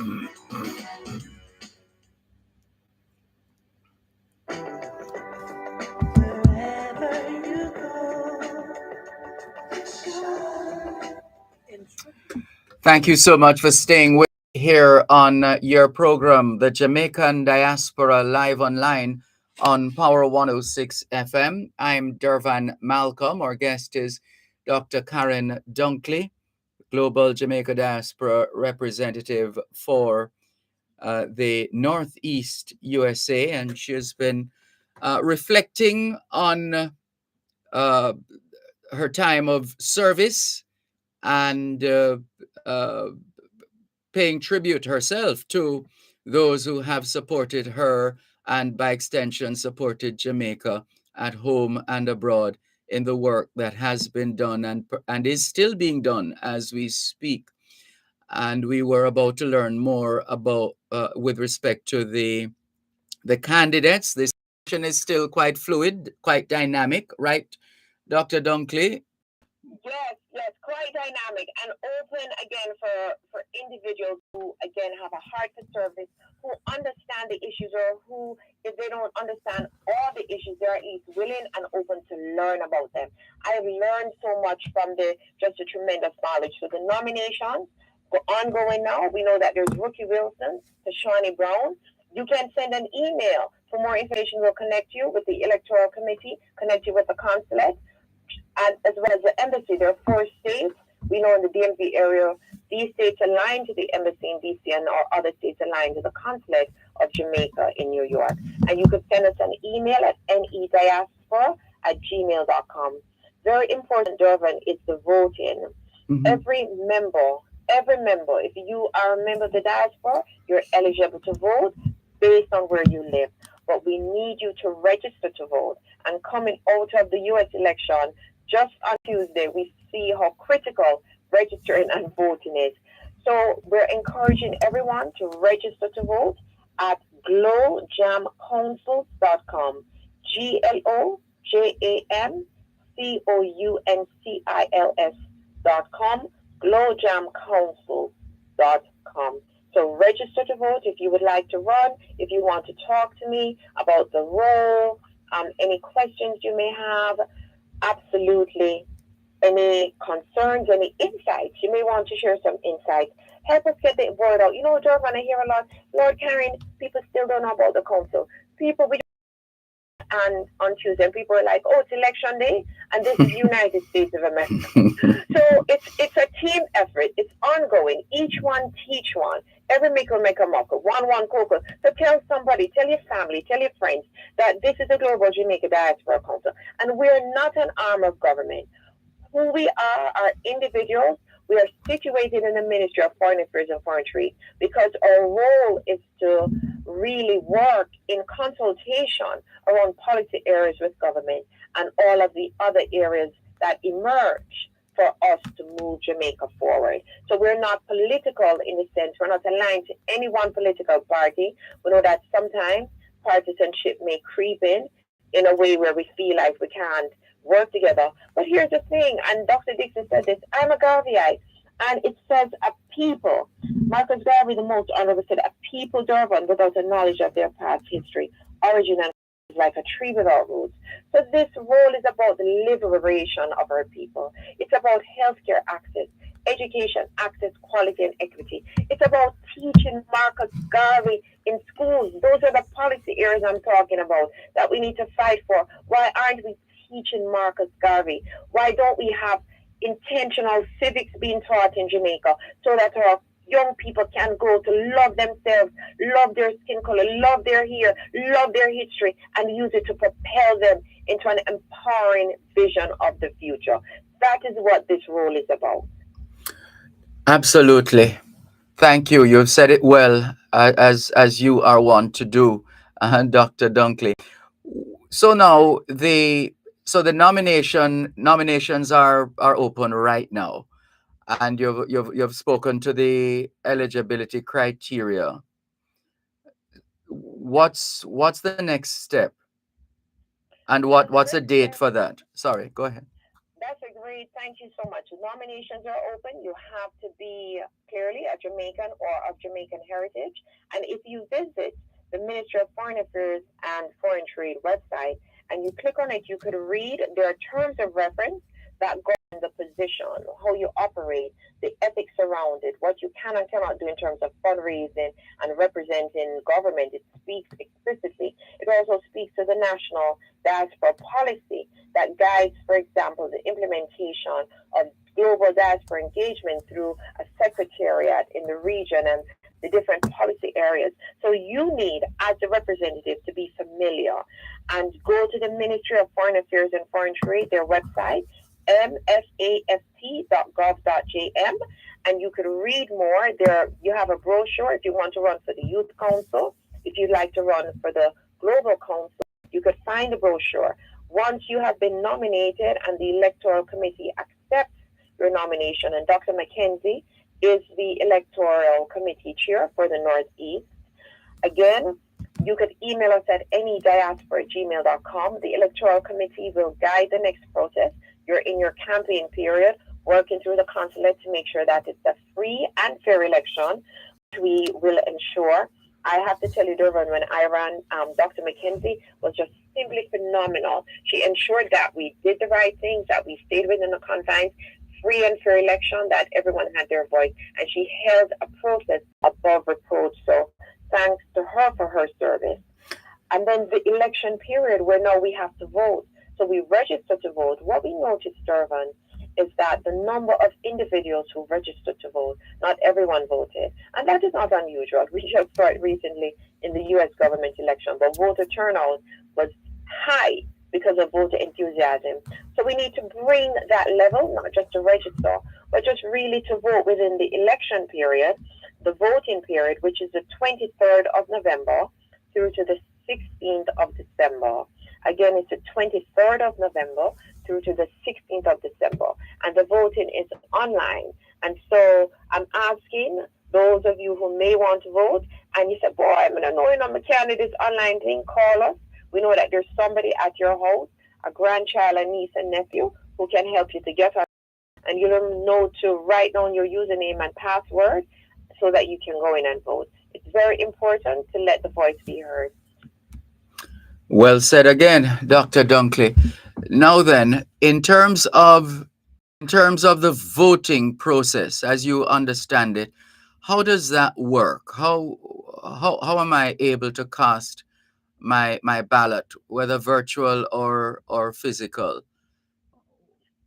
So once you have registered to vote, you will be able to access the portal, and the registration has been verified. It's a very strict behind the scenes. They ensure that it's only one person per IP address and one person per email. So there's no double voting. You're not able to stack votes. You cannot have multiple persons using the same email. They really have created a system. And let me say, boy, to the Ministry of Foreign Affairs and Foreign Trade, it really has required a lot of thought and a lot of technical support, and they haven't made this investment. So really, way to go, Ministry of Foreign Affairs and Foreign Trade, to implement such, I would say, an innovative process. So once you register to vote, you get this access to the portal for your password, and it verifies you in real time. And then during the period, you just go and log in, and you're able to cast your vote. It really is that simple. But register, because once registration closes, it means without having registered, without having gaining the access credentials, you will not be able to vote. So again, go to mfaft.gov.jm if you would like to run to read more about the Global Jamaica Diaspora Youth Council and the Global Jamaica Diaspora Council, and visit to register to vote glowjamcouncils.com, glowjamcouncils.com. We try notes and preparing themselves for elections. And in fact, I just have one more question though on the elections in terms of the nominations. Is it the case that anybody can nominate a candidate, or the candidate just presents himself or herself to say, I am? Well, anyone can present themselves. However, the nomination requires that they have 5 individuals who are of what we're going to describe good repute, who can vouch for their reputation. They have to sign. So it's almost like they do need the signatures. The form, so 5 individuals are required of Jamaican heritage or Jamaicans to visit to actually support the nomination. The nominators, they need to submit an electronic nominations form. It's a declaration form, signing off that it's true the information they have provided, giving information about themselves. We also submitted a picture, Dervan, so you have to submit a picture of your image and likeness.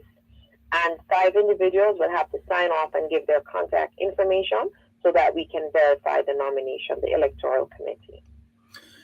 It sounds like you have it all worked out. I say you in terms of the stakeholders involved in the process, and those who have been performing at the highest level in that regard. Absolutely. We hope we're not taking up too much of your time, Dr. Dunkley. I mean, as if you haven't. Never take up too much of my time. My time is for the people. And, you know, Dervan, I've said this to you before, and boy, I can't wait just to really come to Jamaica to celebrate your national honor when you receive it officially. We call you the ambassador because you are our diaspora ambassador. You have consistently brought forward the viewpoints, the perspectives. You've given us a voice, and you've allowed our voices to be amplified. So we don't take you for granted. I don't take you for granted. I am really in awe again of you and your dedication. You're so erudite, Dervan, and I don't even think you're so gifted that it comes so natural to you that you don't realize it. But I am just so edified every single day listening to you, and every single Saturday with just your your laser focus on ensuring that diaspora, that we never forget. We're not throw stone behind us. We never forget Jamaica. So thank you so much on behalf of the global Jamaica diaspora for everything that you do and continue to do. What a way to ensure I can't say another word. You are very kind. I can't come back from that after all those wonderful words that you have shared. Thank you so much, Dr. Dunkley. We're mutual admirers. The quality of your work is of world-class value. Outstanding. Well done. And thank you. Thank you so much. Thank you. And walk good, walk good. And you do likewise. Take care. Bye-bye. That's Dr. Karen Dunkley, outgoing Global Jamaica Diaspora Council representative for the Northeast USA. Her enthusiasm is quite infectious, isn't it? Very much so. And she has the energy, an unending supply of energy. We love her, we respect her, and we thank her for her work. Well done. Some comments have come in that regard as well. Let's take the break and come back. You're listening to Power 106 FM. The time is now 15 minutes to 8 o'clock in the morning here at Broadcast House 32, Lyndhurst Road, Kingston 5, St. Andrew, Jamaica, which means it's a 1:45 in the afternoon in Bamako, Mali. Tune in to Farm Talk every second and third Tuesday of each month at 6:18 a.m. for the feature Hyper Food Independence. Hyper Food Independence will focus on solutions for farmers, such as land, animal husbandry, agronomy, and more. That's Hyper Food Independence every second and third Tuesday from 6:18 to 6:30 a.m. during Farm Talk, only on Power 106 FM. Hyper Food.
Thanks a lot for staying with us here on the Jamaican Diaspora live online on Power 106 FM. I'm Dervan Malcolm, and we welcome those of you who are regular listeners, just as we welcome those who are first-time listeners. Thank you so much for making it the Jamaican Diaspora live online.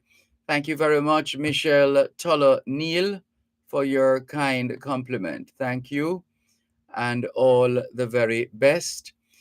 It's a busy weekend in the Northeast as far as the Jamaican diaspora is concerned. There's a series of meetings, tours, discussions. There was a town hall last night, and it's all aimed at solidifying the effort to maximize Jamaica, maximizing her potential at home and abroad in the field of agriculture right now. And so the Minister of Agriculture and Fisheries, the Honorable Pernell Charles Jr., is in New York, and he has been touring and discussing and holding meetings with suppliers and buyers, and we are scheduled to connect with the minister. We're going to be connecting in a little while to get a sense of how this engagement has been going so far, and what's the plan, not just the hope, but the plan moving this process forward, maximizing the enormous potential in the diaspora and, of course, right here in Jamaica. So let's stand by for that. In the meantime, can we clear a few messages? Because we do value your input. We do value your input and support here on the Jamaican Diaspora Live Online. And so a couple of these messages now, let's clear them. Dr. Trevor Dixon still saying thanks to the supporters, sponsors, and volunteers for their outpouring of love for Jamaica and Jamaicans as manifested in their hugely successful fundraiser, the Jaja Foundation's hugely successful fundraiser, which was held last weekend, last Saturday in New Jersey. Here's a message from Diana McIntyre Pike. She says, "Good morning, Sir Dervan. I am recommending that the diaspora assists in the setting up of a consultant Caribbean database in different fields, which would be available online and shared with funding agencies, IDB, World Bank, etc., to enable more opportunities for Caribbean projects, many of whom note foreign consultants are being contracted and reaching out to the local consultants as stakeholders to get info they require." We're still seeing a couple of messages from Beverly in Toronto, Canada, just pointing out that her NWC bill, as it is now, 98,000 Jamaican dollars. That's 900 plus Canadian, she writes. And she says, "I will let you know," because we suggested to her that obviously something is not right there. Well, that's obvious. Something is not right. Not right. So we trust that that matter will be worked out. In fact, we think we'll put in a word with Andrew Cannon of the NWC and have Beverly share her details with Andrew Cannon of the NWC to see how that matter can be resolved, because that can't be right. $98,000 for a water bill, and there's nobody there. Something's not right there. One way or another, something is not right. Rudy Page says Dr. Karen Dunkley is an inspirational leader. Indeed, she is, Rudy Page, and so say all of us. Angelia Christian is in London in the UK. Welcome, Angel. Also messaging us, Gary G, Garfield McCook. He says, well, writing under the rubric of the International Independence Foreign Song Competition, he says, Dr. Dunkley, thanks for your service. We pray that the incoming Global Jamaica Diaspora Council members will continue to be an important, effective mechanism and liaison with our beloved Jamaica. Angelia Christian is also promoting her Afro-Caribbean Christmas Fair. This is being put on by the Angel Foundation. So it is, and you can mark the date. So it's the Angel Foundation UKJA in partnership with Grace Foods UK, VM Group, Transpac Ship, and the funds raised will be in aid of the Trenchtown Primary School at 7th Street in Kingston 12. The plans for the establishment of an information technology suite and restoring a positive lifestyle and encouraging skillful development. And this will take place on, well, the fundraiser itself, the Afro-Caribbean Christmas Craft Fair being put on by the Angel Foundation UKJA. It's scheduled for Saturday, the 26th of November, and will run from 9 in the morning until 8 in the evening. And I think this is information as to how to get to the location. I see Doan Lane, Parkview Park, Living Under One Sun Community Cafe, and some of these are sponsors too. Cafe and Hub License Bar, Down Lane Park, Parkview, Tottenham Hale, opposite Retail Park, Bus 12376 W4. And those Victoria Line, 5-minute walk. And so she's giving us the directions as well, especially for those familiar with the area. Entertainment, live DJ, guest celebrity for the whole family. It's wheelchair accessible. There will be prizes, raffle, Grace Foods UK branded products, Christmas hampers, Grace Brands giveaways, toys, fashion, art, beauty, jewelry, candles, food, jerk, wine, and information on property finance to be provided by VM Group, face painting, bouncing castle, otherwise known as Bounce About, and much more. 40 vendors with a stunning array of gift ideas. Children of the Windrush Art Exhibition and Prints Collections, Wakanda Art Exhibition and Prints Collections, family-friendly activities, including punch and paint, caricature and portraits, creative art therapy, face painting.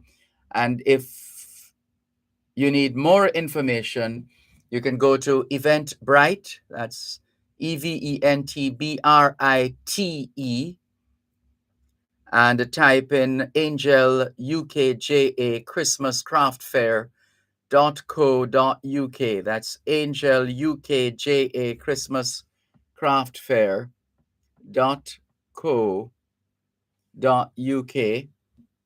And then there's the website itself, which is angelfoundationja.com, angelfoundationja.com. And you can call, if you're calling from, well, the number is 07445 582 303.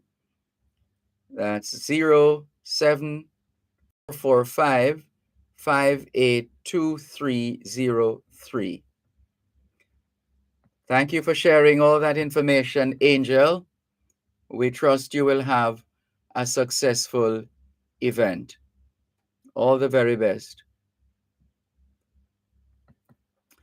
Albert in Coconut Creek, Florida says, Sir D, can you please read for the audience re-voting for the Global Diaspora Council representative? How will I vote? Register to vote by completing the voter registration form for your region between the 10th and 30th of November 2022.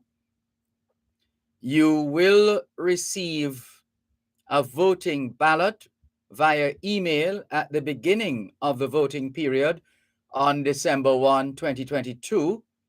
You will receive a voting ballot via email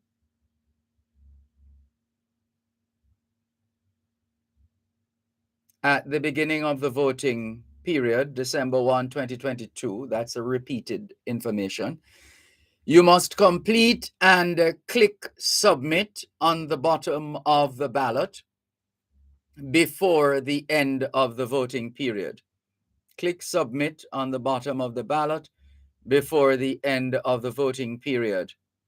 And that period is December 2 to 19, from the 2nd to the 19th of December, for your submission to be included in the official voting results. So this is useful information. Albert in Coconut Creek in Florida is reminding us to share with the audience. For the audience, re-voting for the Global Jamaica Diaspora Council representative. It is listed. In fact, looks like Albert has shared the link. Albert in Coconut Creek, Florida, has shared the link for the Global Jamaica Diaspora Council. So once you click on that, the information and instructions are there. The Global Jamaica Diaspora Council elections. There's a tab that you can click on, which is labeled Register to Vote. And that's for the Global Jamaica Diaspora Council elections. But there's also the Global Jamaica Diaspora Youth Council elections. One moment, please. You're listening to Power 106 FM. The time is now 8 o'clock in the morning here at Broadcast House, 32 Lyndhurst Road, Kingston 5, St. Andrew, Jamaica, which means it is a minute past 6 o'clock in the evening in Aktau, Kazakhstan. You're listening to Power 106 FM. The time is now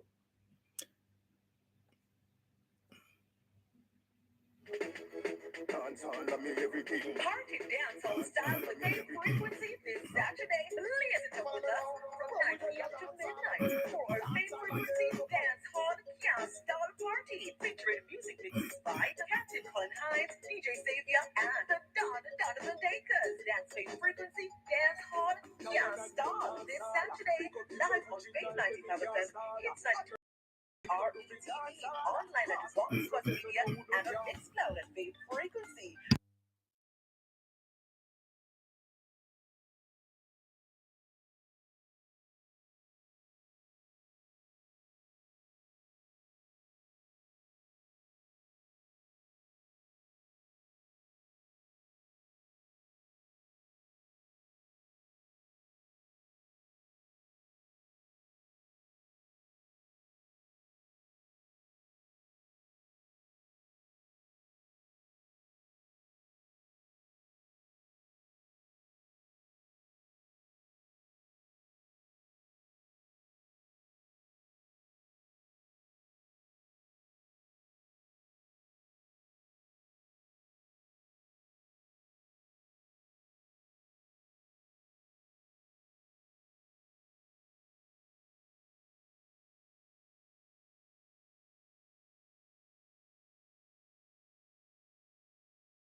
Thanks a lot for staying with us here on the Jamaican Diaspora Live Online on Power 106 FM. I'm Dervan Malcolm. Ras Asta Black on YouTube says, RD, Jamaicans cannot book a one-night hotel stay. It has to be no less than 3 nights. A farmer can only do a one-night staycation away from the farm. This is discrimination, says Ras Asta Black. Well, you're known, Ras Asta Black, for taking up these causes. And here's another opportunity for you to play your part in advocating for the voiceless. How about that, Ras Asta Black? Please keep us posted and we'll discuss further. Just before the break, though, we were sharing with you the link to the Global Jamaica Diaspora Council and the Global Jamaica Diaspora Youth Council. It's election time again. And so the Global Jamaica Diaspora Council elections are on. Once you get to the site, the website, you will see information on the Global Jamaica Diaspora Council and the Global Jamaica Diaspora Youth Council. And then you will see the Global Jamaica Diaspora Council elections, register to vote.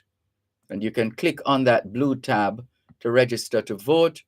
You will also see the Global Jamaica Diaspora Youth Council elections. That's another of it. So it's two major elections, one for the adults, the other for the youth. So it's the same principle, the Global Jamaica Diaspora Youth Council elections, register to vote. You click on that tab and you're good to go. And we're all being encouraged to become a member of the Global Jamaica Diaspora Council. And so there are tabs there that you can click on as well if you wish to become a member. So that's the website, glowjamcouncils.com. That's www.glowjamcouncils.com. So the Glow Jam there, it's Global Jamaica. Right. So that's the additional information. We are also, and we trust it's working out, we are standing by to connect with the Minister of Agriculture and Fisheries, the Honorable Pernell Charles Jr., who is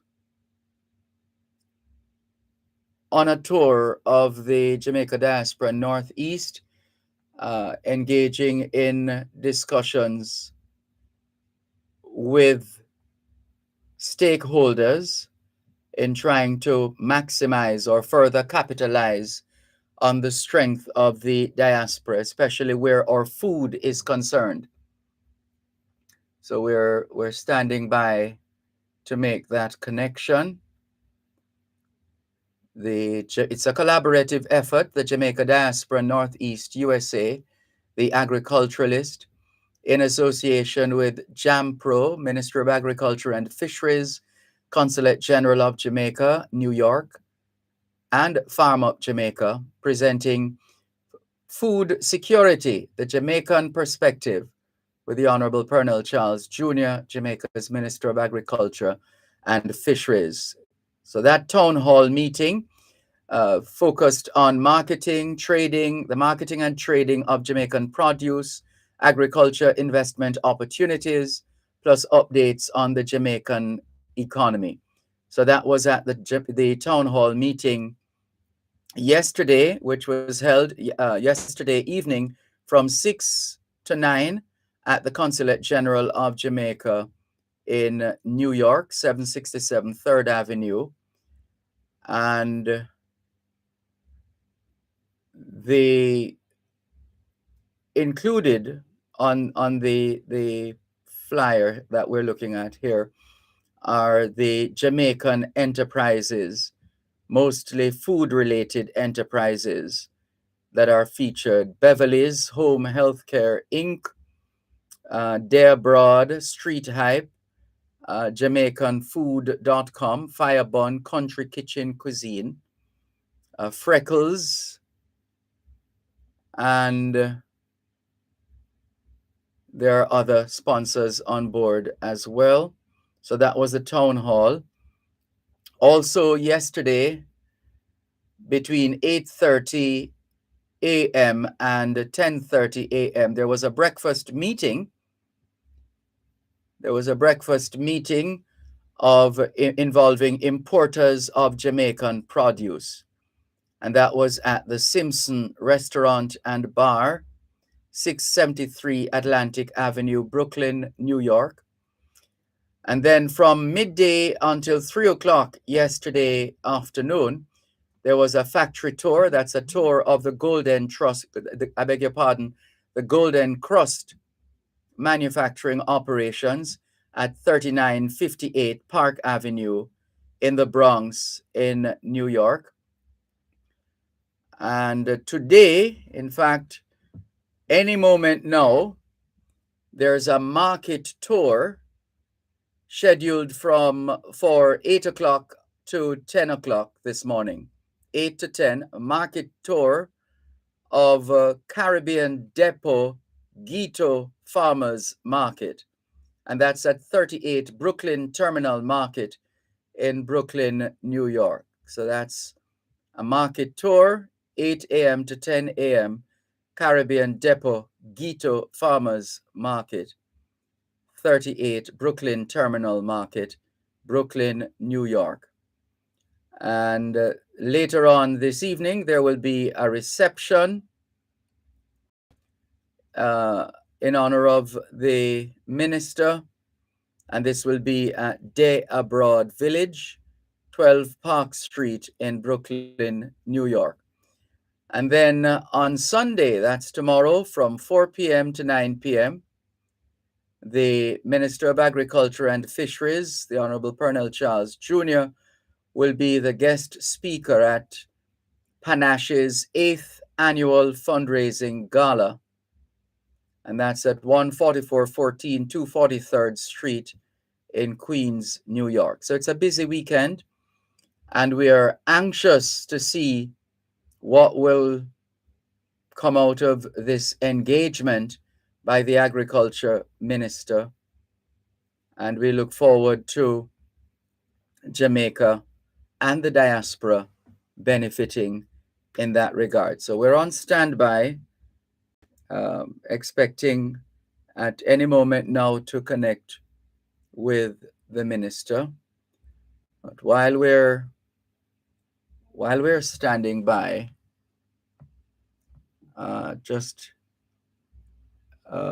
Rudy Page, I see your message. Thank you very much. You're very kind. Thank you. There's another bit of information. Oh, let's put up here. For those who are listening last Saturday, you would have heard about an event that is supposed to be happening this weekend. And we have an update, and the update is, where is it now? With respect to the event. So we got a message, we saw a message this morning from Seymour Mattis, who tells us,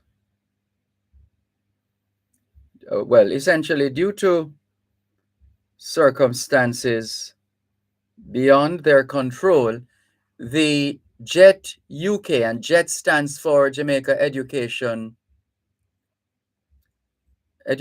Trust, JET UK, I beg your pardon, Jamaica Education Task Force, Jamaica Education Task Force, JET UK. So they were scheduled to have their fundraising ball and awards this evening. They were scheduled to have the JET UK fundraising ball and awards. Due to circumstances beyond their control, the event will not be held. And I see a call coming through right now. And this must be the call we've been waiting for. Mr. Maitland, are you there? Thank you very much for making the link. And I gather you're in the company of the Minister of Agriculture and Fisheries? All right, let's see if we can have a word with the minister, please. Okay. Standing by. All right, we're yes. Good morning, Minister. How are you? I am fine, thanks. Just one moment, please. We're close to the 8:15 break. We're going to take the break and come back to you in just a moment. You're listening to Power 106 FM. The time is now 15. Make that, well, it's 14 going up to 15 minutes. 15 minutes past 8 o'clock in the morning here at Broadcast House, 32 Lyndhurst Road, Kingston 5, St. Andrew, Jamaica, which means it is 8:15 a.m. in New York, New York. We're on the same time. More in a moment. Farmers, come for a candid conversation with the Minister of Agriculture and Fisheries, the Honorable Colonel Charles Jr. Learn more about the agricultural sector and the role we all play with its development. That's a Morning with the Minister, every second and fourth Friday of every month during Farm Talk with Alfie McKenzie, right here on Power 106 FM.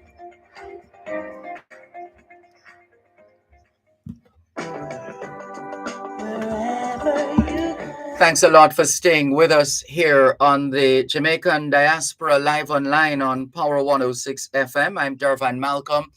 Online, on the ground in New York is Jamaica's Minister of Agriculture and Fisheries, the Honorable Colonel Charles Jr., who has been having a very busy weekend of engagements. Morning again, Minister. Thank you very much for pausing to have a talk with us here on the Jamaican Diaspora Live Online. Great. So can you tell us how this event came about? What led to this coming together of stakeholders in the field of agriculture at home and abroad? So the diaspora is a critical stakeholder in terms of our national development, and if we are intending to move agriculture and fisheries forward, we have to find spaces to include the diaspora in terms of investment, engagement, utilizing their skills and experience, and just creating the kinds of pathways to have a synergy between the Jamaicans that are overseas and the Jamaicans and Jamaica, really. Mm-hmm. So Patrick Maitland and his team were wise enough and kind enough to take up the responsibility of designing a whole series of events that would offer me an opportunity to engage, to present the government's Grow Smart, Eat Smart message, to listen, to discuss challenges and solutions, and ultimately to see how we can strengthen the opportunities for Jamaicans who are living overseas to again find that space, whether it is investment or just simply helping to build capacity, whatever route they want to take. It starts with a conversation. Mm-hmm. So this weekend is the beginning of what we hope will be a number of engagements in the future, and more importantly, leading to positive results for us to create the sustainable and resilient agricultural sector that we see. And how has it been going so far in terms of the conversations you've had, the discussions you've had, the tours that you've been involved in? I would say it has, so far, every event has exceeded my expectations. We started out, it would be day before yesterday with a meeting in the morning with a number of our leaders in the diaspora. And we were able to do that, hosted by our own Jamaican Chef Simpson, who has his story that represents the vision and dream of unlocking potential in Jamaica. We went on to meet with the Golden Crust family, and we were gonna insiders tour. I could say that I'm the first minister to ever eat a patty straight off the assembly line, as hot as it was. And so we got an opportunity to really hear their evolution, or understand exactly the effort and innovation that's put into what they're doing, and they represent Brand Jamaica here and across the states.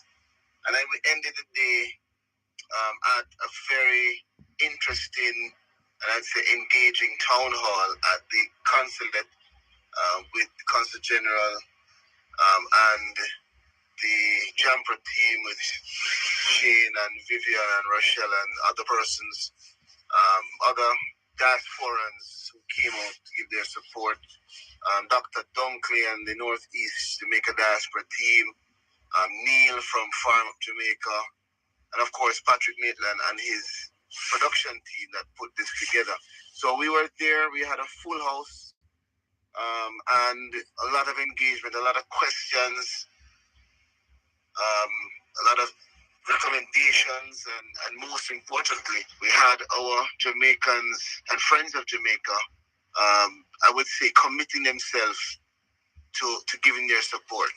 You know, some offered partnership, some extended their intention to invest, and others welcomed the conversation. So I'd say that yesterday was a very packed, full, but productive day.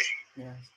How do you plan to nurture all of what's happening now in such a way that the fire doesn't go out, that you keep that fire burning, and with it the growth, development, expansion of the agricultural sector? So at each of the events, we made a commitment, myself and the participants, that we would put in place a strategy for follow-up. And so I'm expecting that the same effective team that put the events together will lead in terms of ensuring that we have follow-up. We have a Jamper team and foreign affairs team here on the ground. So it is my anticipation that they would be the champions to ensure that the discussions lead to fruition and lead to some kind of outcome. I don't expect this to be the first and last. You know, I started off by saying this is the beginning. This is the starting of the conversation. And so we have also invited and will continue to invite persons who have an interest, who we are engaging, to come to Jamaica and to ask questions, to engage, to explore and observe, and for us to find ways to make sure that we are removing the barriers that have unfortunately inherently been put. Those that need to be adjusted, we will adjust. But the goal is to create a more streamlined process for us to absorb investment and innovation to build a resilient agricultural sector. And we have identified that we have several persons who want to take part in that journey in Jamaica. But for me, it is always better. It's logical and sensible to have your Jamaican diaspora take up that space as much as they can, because they not only have the capacity, financially, mentally, and otherwise, but they have the passion and commitment for their country. And so when things get difficult, there'll be more, I would say, more reason to continue to push through the challenging times. And that's the kind of partnership that we really seek in moving Jamaica's development forward. And so to use the cliche, and I don't like cliches, but it's appropriate now, the low-hanging fruits. What's the extent of the work that we have done already or are doing now with respect to picking those low-hanging fruit, taking advantage of those opportunities based on existing operations, engagements, partnerships, etc.? So there are a lot of persons, or several of the participants yesterday are already involved in one way or the other in agriculture. Some are importing to the U.S.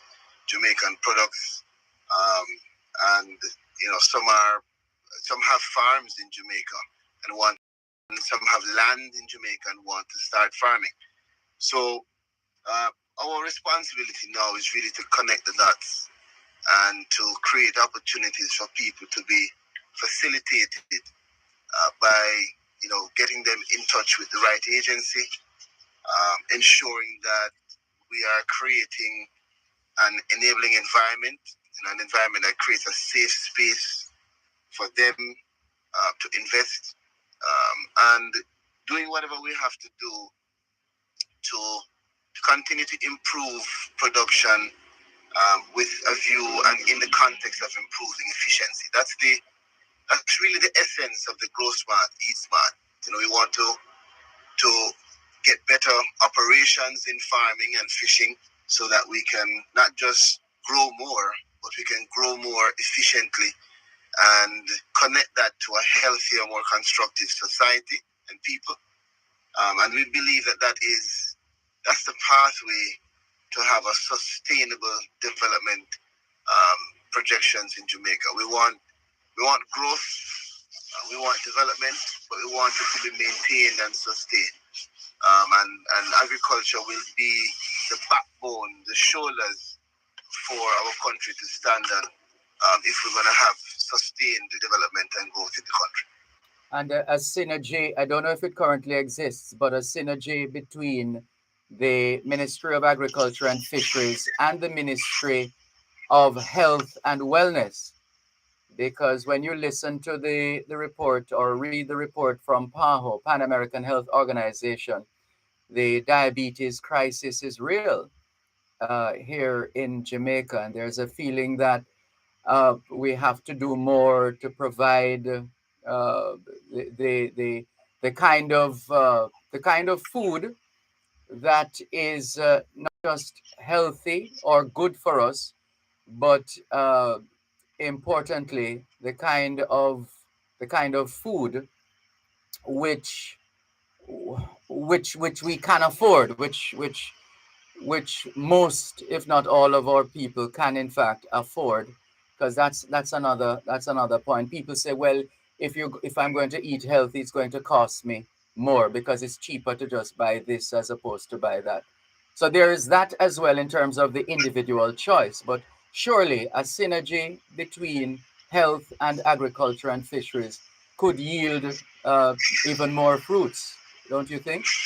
So earlier this year, I wrote to the Minister of Health about that synergy. He has identified one of his senior executives in the ministry who will be working with my team at the Agriculture Ministry. And we will start the conversation or continue the conversation on the basis of a policy that is already promulgated around food safety. And that policy was from 2013, I believe. It hasn't been actualized, but our intention is next year to really drive that connectivity between both ministries and to see how we can get the country on board in terms of teaching, training, and understanding that the whole the effort between or behind the Grow Smart, Eat Smart is to ensure that what we put in the ground is sensible, and what we put inside of our own bodies is also sensible. Yes. And so we find that connection to be critical. We're also going to be connecting with the Ministry of National Security around loss prevention, and that was a big concern of several persons in our discussions yesterday. We gave them a layout of what we're doing and some of the plans and need for them to be involved. We'll also connect with the Ministry of Labor and Social Security because we have some labor issues as well. As unemployment falls, the availability of persons to be on the farm is an issue. And so we're going to be working with HEART and with the Ministry of Labor to see how we can continue to train up. We've been working with the Ministry of Education to ensure that we can get the message into the schools at an early age. And that's another issue that was brought up by some of the groups that we spoke to yesterday. We discussed with them working between government and private sector to drive this into the curriculum and to create opportunities with the NGOs like the Budding Farmers Group for us to teach about agriculture, about fisheries at an early age. And we have invited support for those initiatives. And I think so far that the response has been extremely positive. Encouraging news, Minister. We don't want to time. We know you're busy, but thank you very much for spending some time to speak with us here on the Jamaican Diaspora Live Online. We look forward to keeping in touch and tracking the future and indeed the outcomes of some of these discussions and engagements you're involved in New York. Oh, I see a message. As you go, I see a message just coming in. Steve McDonald in Toronto, Canada, saying, ask him about a pension program for farmers. Yeah, so we're actually exploring access to finance, pension, additional insurance, and crop insurance as a layered product offering for our farmers and fishers. I've started the discussion with some of the financial institutions in Jamaica, and I think that by maybe mid next year we'll have some concrete outcomes to be able to present to the country. Okay, hope you got that, Steve McDonald. Thanks a lot, Minister. All the very best, and please convey my regards, best regards to Patrick Maitland for organizing this connection. Thanks a lot. I will. Thanks to you and to all the listeners. Thank you very much. Take care. Bye-bye. That's the Minister of Agriculture and Fisheries, the Honorable Pernell Charles Jr., who is in New York, engaging diaspora stakeholders, especially in the field of agriculture and related areas. And that's happening right now. Oops, look at the time. Sorry about that, going over time, but we had to squeeze that in. Let's go to the break and come back. Protecting Jamaica's borders from illicit imports and exports is a key priority for the Jamaica Customs Agency. The JCA will remain vigilant and resolute in effectively fulfilling this mandate. The time by the Jamaica Customs Agency is 8:32 on Power 106. Party dancehall style with Main Frequency this Saturday. Blaze it up with us from 9 p.m. to midnight for our Main Frequency Dancehall Can't Stall Party, featuring music mixes by Captain Colin Hyde, DJ Xavier, and the Donovan Dakers. That's Main Frequency Dancehall Can't Stall this Saturday, live on Main 95 FM, Hits 92 FM, and RETV, online at Box Media, and on Mixcloud at Main Frequency. Join the Insta party alongside me, your host, Preske, or dance your way into our VIP Soon Watch Yourself area, powered by Smirnoff Vodka, the world's #1 vodka. You must be 18 years or older to drink. Drink responsibly. That's all. Y'all stall. Blazing on Faith Frequency this Saturday.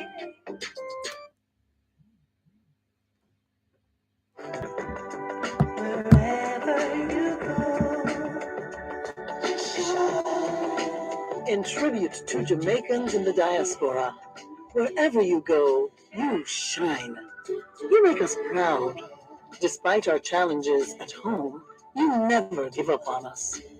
Our sincere thanks. Wherever you go, shine.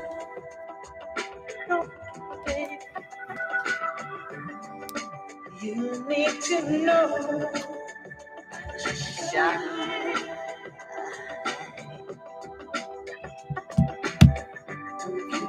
Anything you want. Thanks a lot for staying with us here on the Jamaican Diaspora Live Online on Power 106 FM.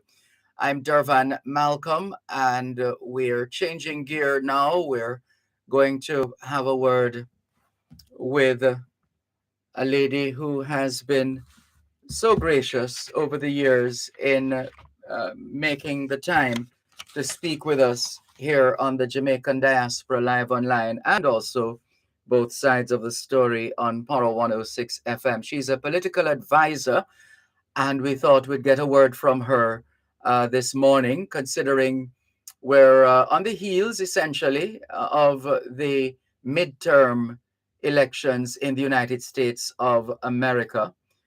And we're anxious to get her perspective on these matters, and would love to learn of. I mean, every year when well, not every year, but whenever in any election year, you will always get uh, you will always have different um, stories coming out of the diaspora in the U.S. about Jamaicans who are running for this position and that position, etc. We usually get excited by that because it means another member of the Jamaican family is spreading his or her wings, and so it's along those lines that we have invited political advisor Cherie Murray to join us. Good morning, Cherie Murray. How are you? Good morning, Dervan. I am doing awesome. Thank you for having me this morning. It's a pleasure to have you on board the Jamaican Diaspora Live Online. So, on the face of it, in general terms, what are your impressions of how this midterm election has gone so far? Well, my perspective, my take, we just came off of a gubernatorial election here in the state of New York, where I supported candidate Lee Zeldin for governor. And although he did not win the race, he won the race in terms of flipping 4 seats, congressional seats, here in New York. And so whereas we were looking at losing seats and losing the majority in the House of Representatives, New York is now going to Washington, D.C. with 11 congressional representatives in the House. So it's a win overall because you had campaigns that talked to the constituency about the issues that were important to them, including crime, including inflation, including the economy, including our kids' education. And we really hammered those issues away because that's what the voters said were important to them.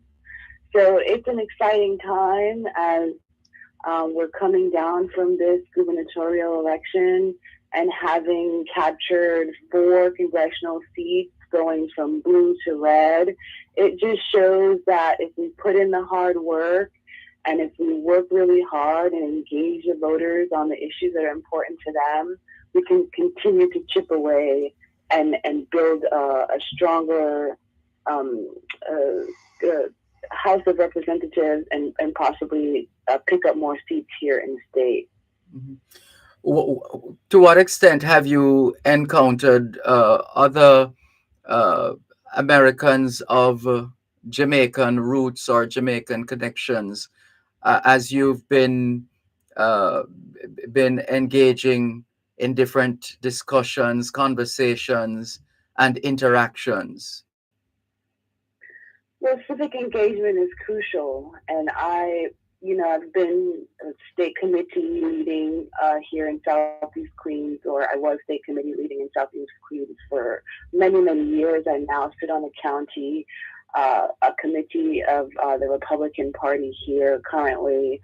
And there's not a lot of engagement as it relates to members in the diaspora, not just Jamaica, but just the Caribbean diaspora overall, understanding that you need to have a seat at both sides of the aisle so that your interests and your issues can be looked at and articulated and advocated for. I recently hosted a Caribbean for Zeldin event out in Canarsie, Brooklyn, and I want to say thank you to Richard Walton and his wife Sandra of Phase 2. They're Bayesian, and they opened up their business to host a roundtable for the congressmen, and we had Haitian community leaders, Jamaican community leaders, we had members of the clergy present. And one of the things I think that was missing from the conversation was our strength in numbers, our strength in capacity to really demand from both sides of the aisle what is important to us. It was some good takeaways. But, as I talk with you, I would stress to our people, mainly in the Jamaican diaspora, here in the States, to get more involved, to understand more about the civic process. There's electable seats as small as the county committee, where you now serve as a member of the hierarchy, and that allows you to have a vote in who the actual leadership is at the county level, at the state level, and from there you can have your voices heard. Mm-hmm. And what can you tell us with respect to the the level of activism at the in different parts of the world, not least of all here in Jamaica, there's a level of apathy, and that usually is reflected in the number of people who actually turn out to vote. And every year people are encouraged to go out and vote, or vote early, or whatever they say. But do you get the impression that more people are responding, or are the numbers just relatively speaking the same from election to election? I think the numbers are growing. We saw a massive turnout in the presidential election that just passed with former President Trump and current Biden. We saw a massive early turnout in Georgia as it relates to the gubernatorial race, Kemp against Stacey Adams, Walker against Warnock, and so for U.S. Senate. It was massive in terms of the amount of people turning out to vote. We saw not so much of a large trajectory here in the state of New York, but people did turn out, and I think people are exercising their right to vote. But I think one of the things that I've noticed is that instead of them coming out and voting for something, they're voting against, right? Oh. So they're not voting for their issues, they're voting against the climate. So right now we can see that there's a strong political divide between red and blue and left and right. And I would encourage your listeners to just really think about wrong versus right? Think about their issues. I think in this, if we look at it from a local perspective here in New York, the race between Governor Kathy Hochul and Congressman Lee Zeldin, you had a slim majority. I mean, Congressman Zeldin really made a gallant effort to, turn New York red in terms of leading. The last time we had a Republican governor was George Pataki back in 1994, where he served a couple of terms. And so with that 5% margin, that really woke up the Democratic establishment. Well, now they're soul searching to see how did the Republican Party get so close in terms of, a 5-point percentage in the recent race. And I would say that the reason, in my perspective, why Kathy Hochul won is because of the default Democratic vote, right? People come and then vote against Lee Zeldin versus voting for their issues. So we really have to, speak from a party perspective, speak to the constituency a little bit more so we can articulate our message. But overall, I think people are participating. There needs to be more younger people coming out. We need to see more programs around civic education, hoping that, maybe the consulate here can do some additional engagement in terms of the diaspora. Even when I set up a meeting with our Consul General, CG Alcyon Wilson, with the Zeldin campaign from a diplomatic perspective, one of the things that she articulated was that Jamaicans specifically, are the third largest voting bloc here in the state of New York. And that comes behind the heels of the Dominican Republic. And the first immigrant voting bloc here is in the Chinese. So we really have strength in numbers, but are we coming out of the woodwork and voting for our issues versus against another campaign or candidate? You have given us a lot of insights in a short space of time, and quite succinct, very clearly. We understand and appreciate your contribution to this morning's edition of the Jamaican Diaspora Live Online. Thank you so much, Cherie Murray. Thank you for having me. A big up to all of your listeners and continue the great work, Dervan. And you do likewise. Thanks a lot. You're welcome. Bye-bye. Okay, take care. Cherie Murray, political advisor. Just a snapshot from her location in New York and from her position as a political advisor, a perspective on the midterm elections in the United States of America. In a moment, we're going to have a quick word with Neil Curtis. One moment, please. You're listening to Power 106 FM. The time is now 15 minutes to 9 o'clock in the morning here at Broadcast House 32 Lyndhurst Road, Kingston 5, St. Andrew, Jamaica, which means it is 3:45 p.m. in Kyiv, Ukraine. Tune in to Farm Talk every second and third Tuesday of each month at 6:18 a.m. for the feature High Pro Food Independence. High Pro Food Independence will focus on solutions for farmers, such as land, animal husbandry, agronomy.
Thanks a lot for staying with us here on the Jamaican Diaspora Live Online on Power 106 FM. Still streaming live on the Gleaners website, go-jamaica.com, live on your smart devices all over the world. And we should say hello to Inez Ayona Campbell. She's saying good morning. Good morning, Inez Ayona Campbell. Thank you very much for greeting us. All the very best to you. And Steve was saying something about 4-H. Steve in Toronto, Canada. Well, his question was answered, so he's satisfied. Let's say hello, good morning, and welcome to Neil Curtis, founder and CEO of Farm Up Jamaica. Good morning, Neil Curtis. How are you? I am wonderful, Dervan. Good morning to you. How is everything going in the Radio City? So far, so good. Good. Wonderful. So, are you engaged in the sessions that are being held in New York with respect to agriculture in Jamaica and the diaspora? I am. Earlier this year, I was asked to join the group that was putting this thing together to see how we could bring the Minister of Agriculture from Jamaica to New York and have him speak and really tell people what is that his agenda is and how people can invest in Jamaica.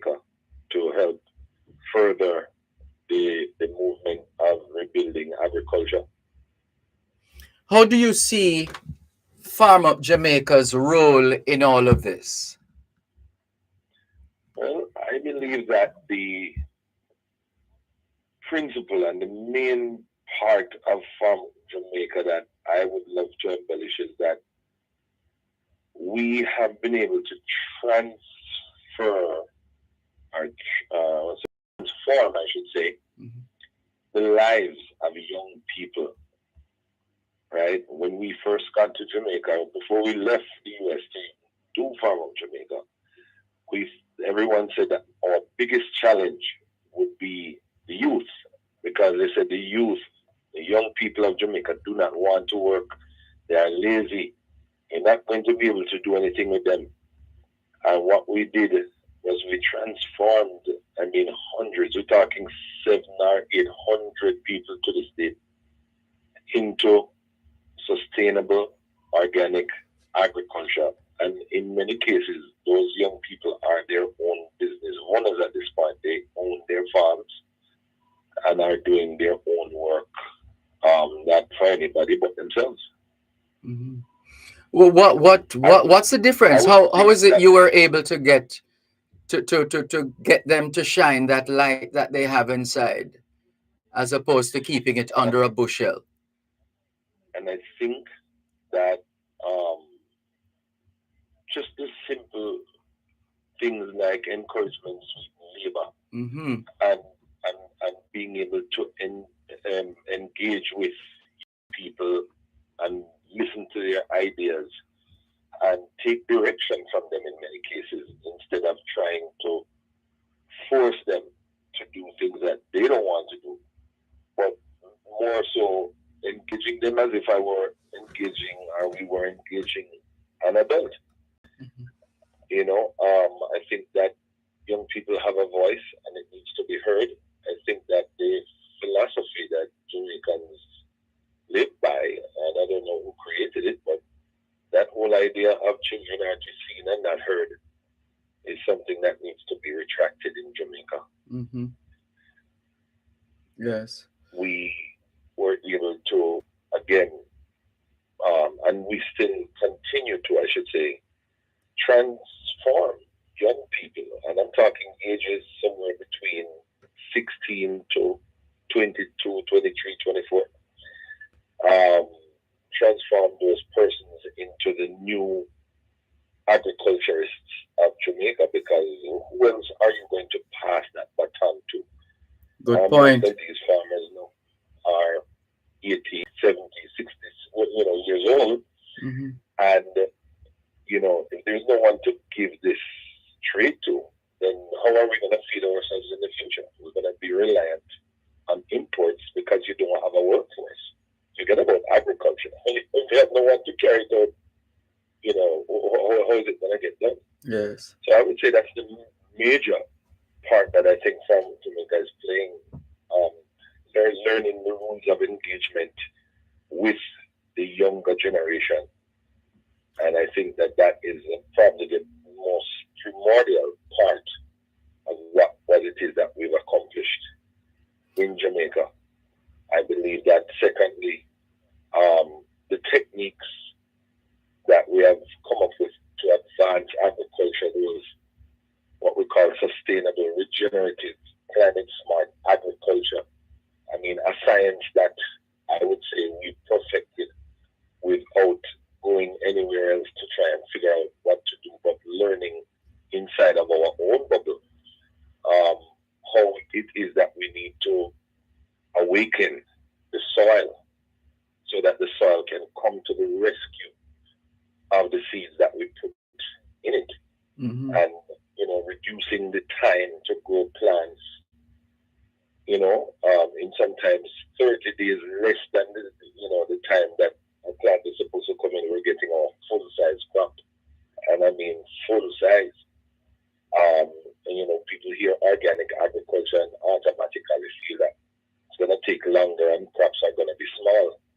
We did some pineapple this year, we did some watermelon this year, we did string beans, we did Romaine lettuce, and our Romaine lettuce was 1 pound per head. Our pineapple were 4 to 6 pounds. Our string beans had one plant carried even up to 100 string beans, and a string bean plant is a very small plant. And our watermelon averages anywhere from 17 to 25 pounds. And so I say this to say, a lot of people look at organic culture, but I think we are looking at organic agriculture as a commercialized business, something that can feed the country and feed it necessarily for backyard farming, which many people believe that is what organic agriculture is. But when we go to Whole Foods in America, we realize that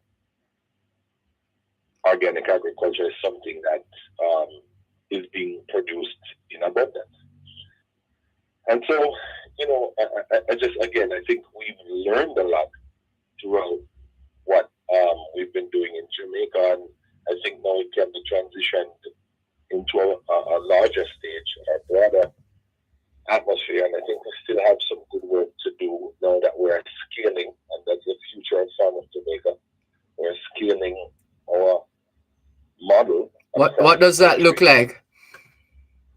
Well, we're going to be going into specific communities and having them produce crops for both local, but probably mostly export,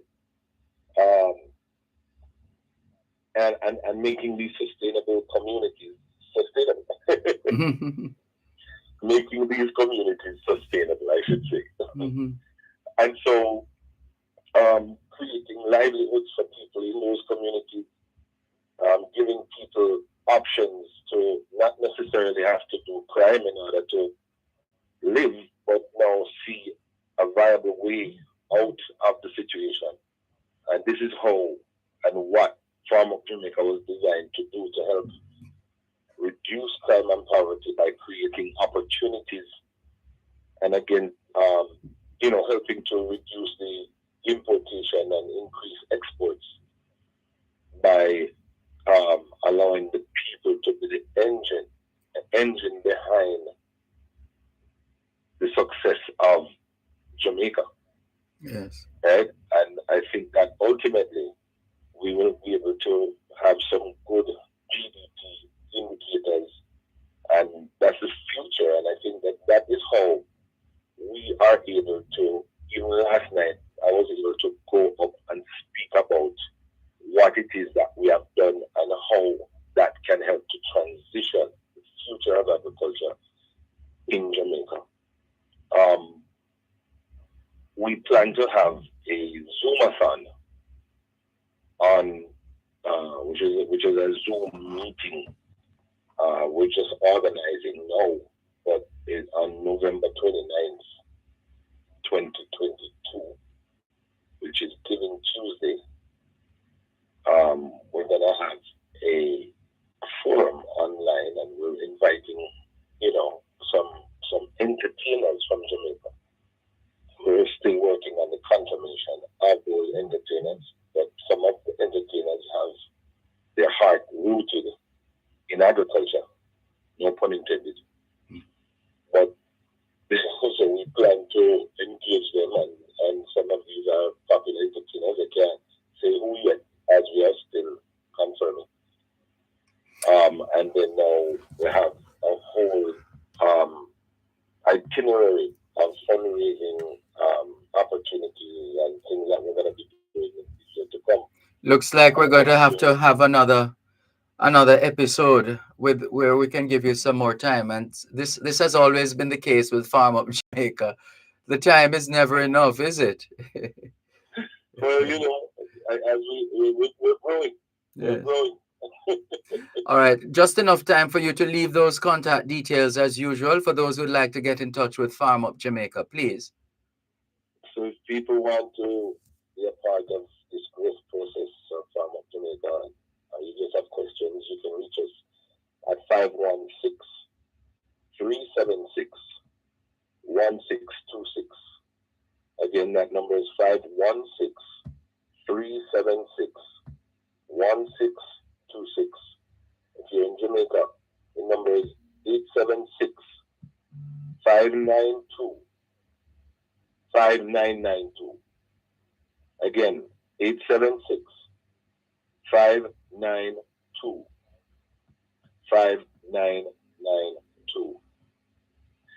If you want to reach us online, of course, we are on Facebook, Instagram, Twitter, and even TikTok. And it's at Farm Up Jamaica. The @ Farm Up Jamaica. Visit Farm Up Jamaica online at farmupjamaica.org, farmupjamaica.org. And I think that's pretty much our contacts. Well, reach out. We'd love to hear from you. We'd love to help to move things forward. thanks a lot, Neil Curtis, for the work that you continue to do along with your team of volunteers as well, and especially with the young people. Well done. And we definitely will talk again. In fact, you know that this platform is wide open to you anytime. So I sometimes you get comfortable knowing that I will be calling it. Okay. Looking forward. I appreciate your continuous assistance, Dervan, and a lot of people would have even more about Farm Up Jamaica if it weren't for Dervan, Malcolm. Oh, Lord. We appreciate you, and hats off. Thank you so much. Thank you for your kind words. All the best. Take care. We'll talk again soon. Neil Curtis of Farm Up Jamaica, wrapping today's edition of the Jamaican Diaspora Live Online on Power 106 FM. Thanks to our technical and production team, Shandell Forbes and Celise Pinnock here in the studios of Power 106 FM. Thanks to our guests, and thanks to you, our faithful listeners and viewers all over the world, for making it the Jamaican Diaspora Live Online. All things being well, the Jamaican Diaspora Live Online returns next Saturday. Till then, this is Dervan Malcolm reminding all of us that every day is an opportunity to do better than yesterday. Have a great weekend. Power 106 FM just presented the Jamaican Diaspora Live Online. You're listening to Power 106 FM. The time is now 9:02 on Power 106. Power 106.